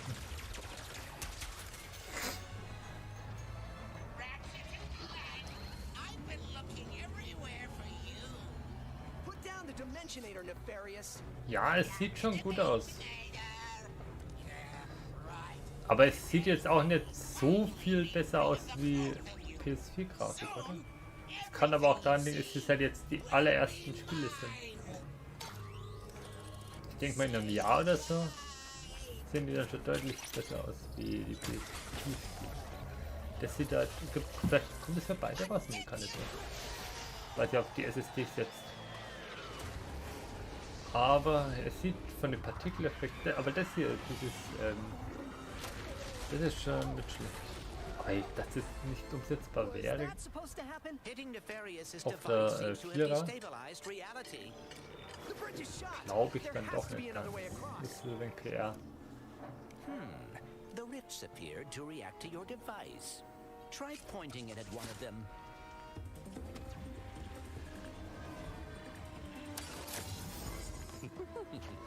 That was rather exciting. Was ich mir wünschen würde, wenn ich das sehe mit den Dingern hier. Portal 3. Portal 3 hätte ich gern. Für die PS5. Das wäre cool. Das wäre jetzt mit der SSD doch auch möglich hier. Mit den Portalen und so. Am besten Portal 3 mit VR-Unterstützung. Aber ich weiß nicht, das wäre Valve und Valve wird jetzt nicht für die PS5 ein Spiel rausbringen, das ist genau. Keine Ahnung. Und vor allem nicht für die PS4, die werden es dann für ihr eigenes VR-Gerät rausbringen, für die LOX. Nee, LOX ist nicht gut. Ja, halt die Steam-Quelle. Oder die OTC-Wahl. War auch von Steam.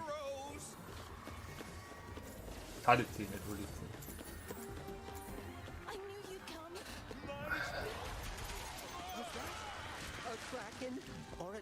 Irgendwas soll bitte noch kommen nach Ratchet & Clank. Nicht, dass jetzt 10 Minuten hier nur das Gameplay haben.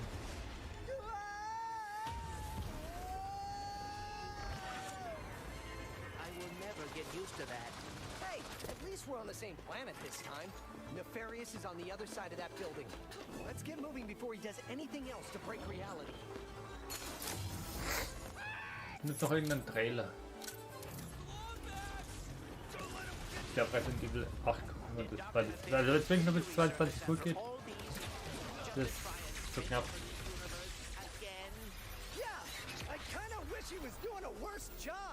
He must have more planned than he is telling us. That's what I'm afraid of. Aber es hat Spaß gemacht hier mit der Live-Reaction. Das erste Mal, wo ich sowas mache. Ist natürlich auch sehr lang. 2 Stunden. Über 2 Stunden, weil ich das Vorprogramm auch schon gemacht habe.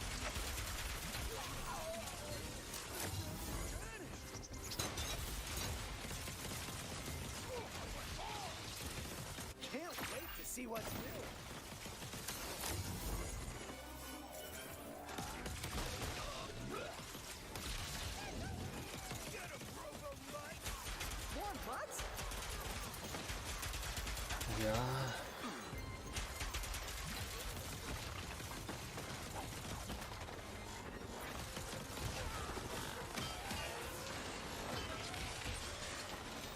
Ja, du kannst jetzt sein, dass es nicht möglich wäre mit den ganzen Gegnern, wobei sie auf der PS4 schon auch viele gab mit vielen Gegnern, wenn ich da an Days Gone denke. Oder sogar auf der 360 damals noch hier dieses Spiel mit den Zombies. Dead Rising. Ja, das hatte damals geworben mit. Okay, das waren. Was ist jetzt geworben mit 1000 Zombies oder irgend sowas? Das war meiner Meinung nach auch PR-Geblubber. Also, weil.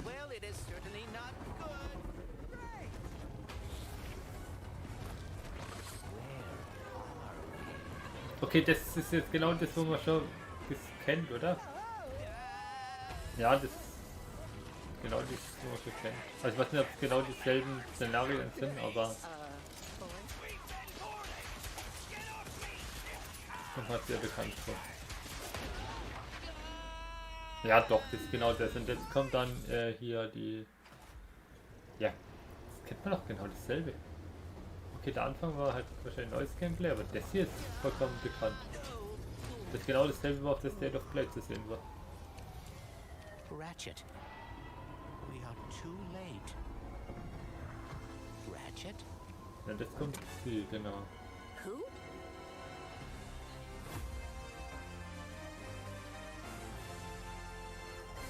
War das jetzt eigentlich genau dasselbe? Ja, für PS4 5 exklusiv. War das jetzt dasselbe wie auf der State of Play?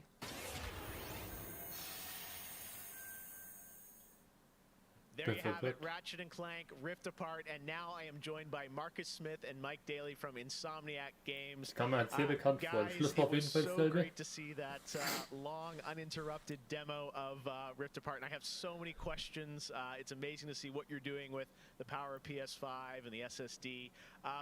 Let me ask you first, Marcus, what are you able to do with Rift Apart that you haven't been able to do? Oder haut raus, wann die PS5 rauskommt. Ein Termin.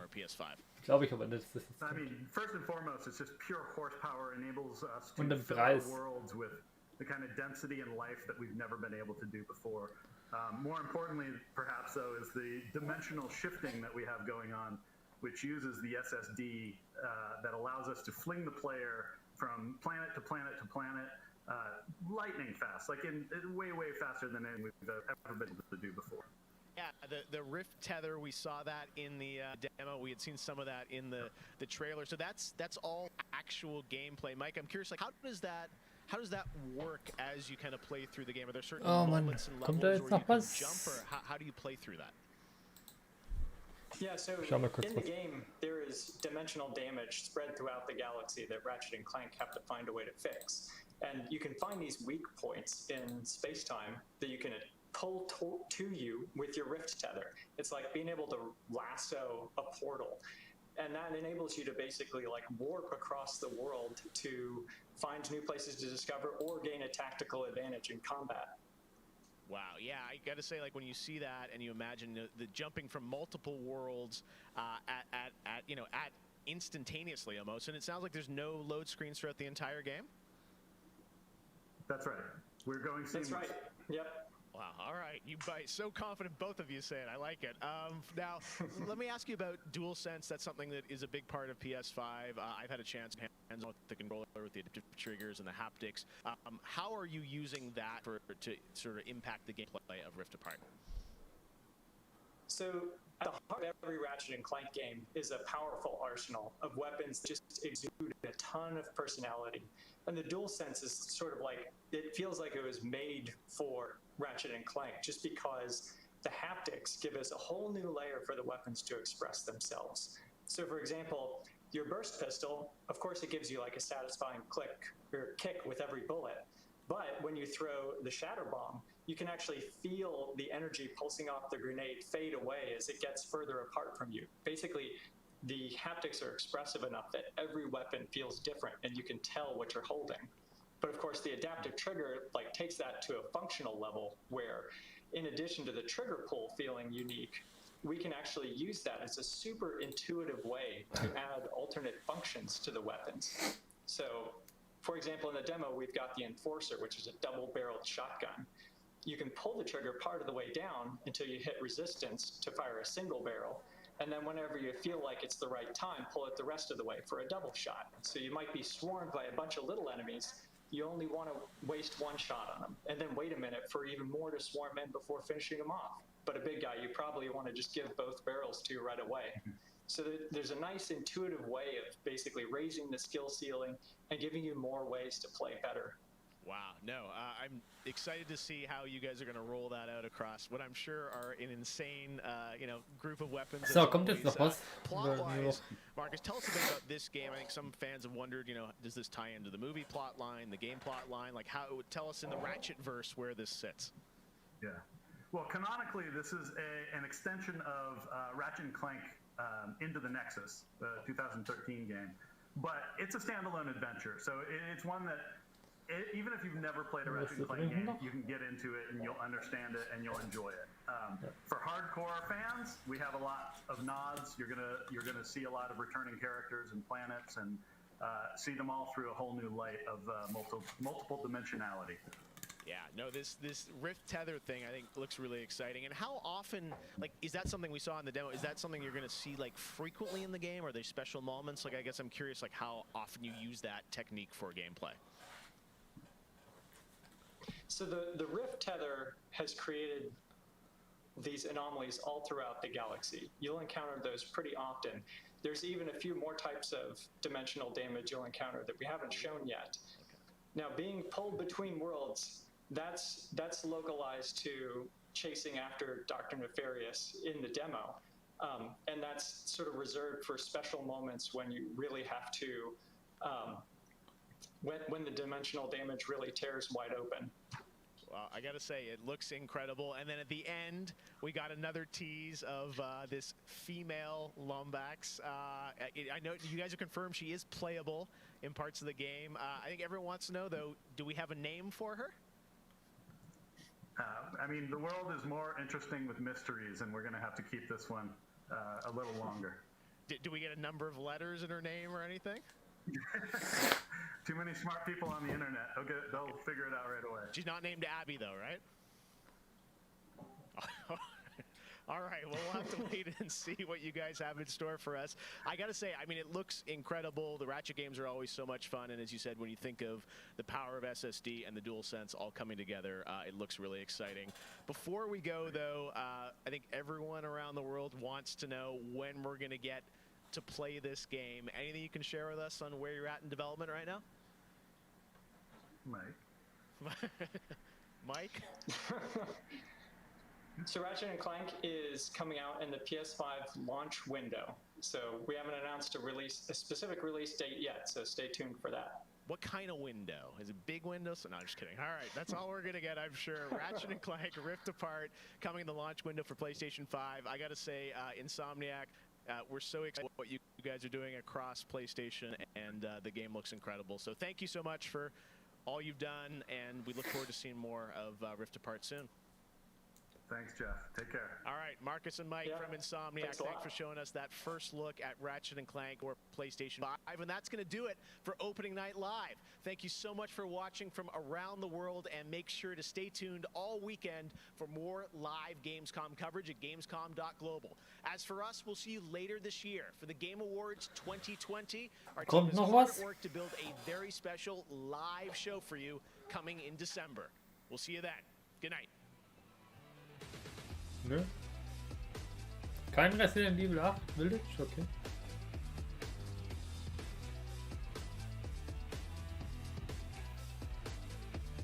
Ja, Freunde. Das war die Gamescom Opening Night live, das Hauptding. Ich glaube, ich werde den Stream jetzt auch beenden, weil jetzt kommt After-Show-Party und so Zeug. Ja, ich werde den Hauptstream halt zeigen und das habe ich jetzt getan, und dann sage ich mal ciao Freunde und bis zum nächsten Mal, ne?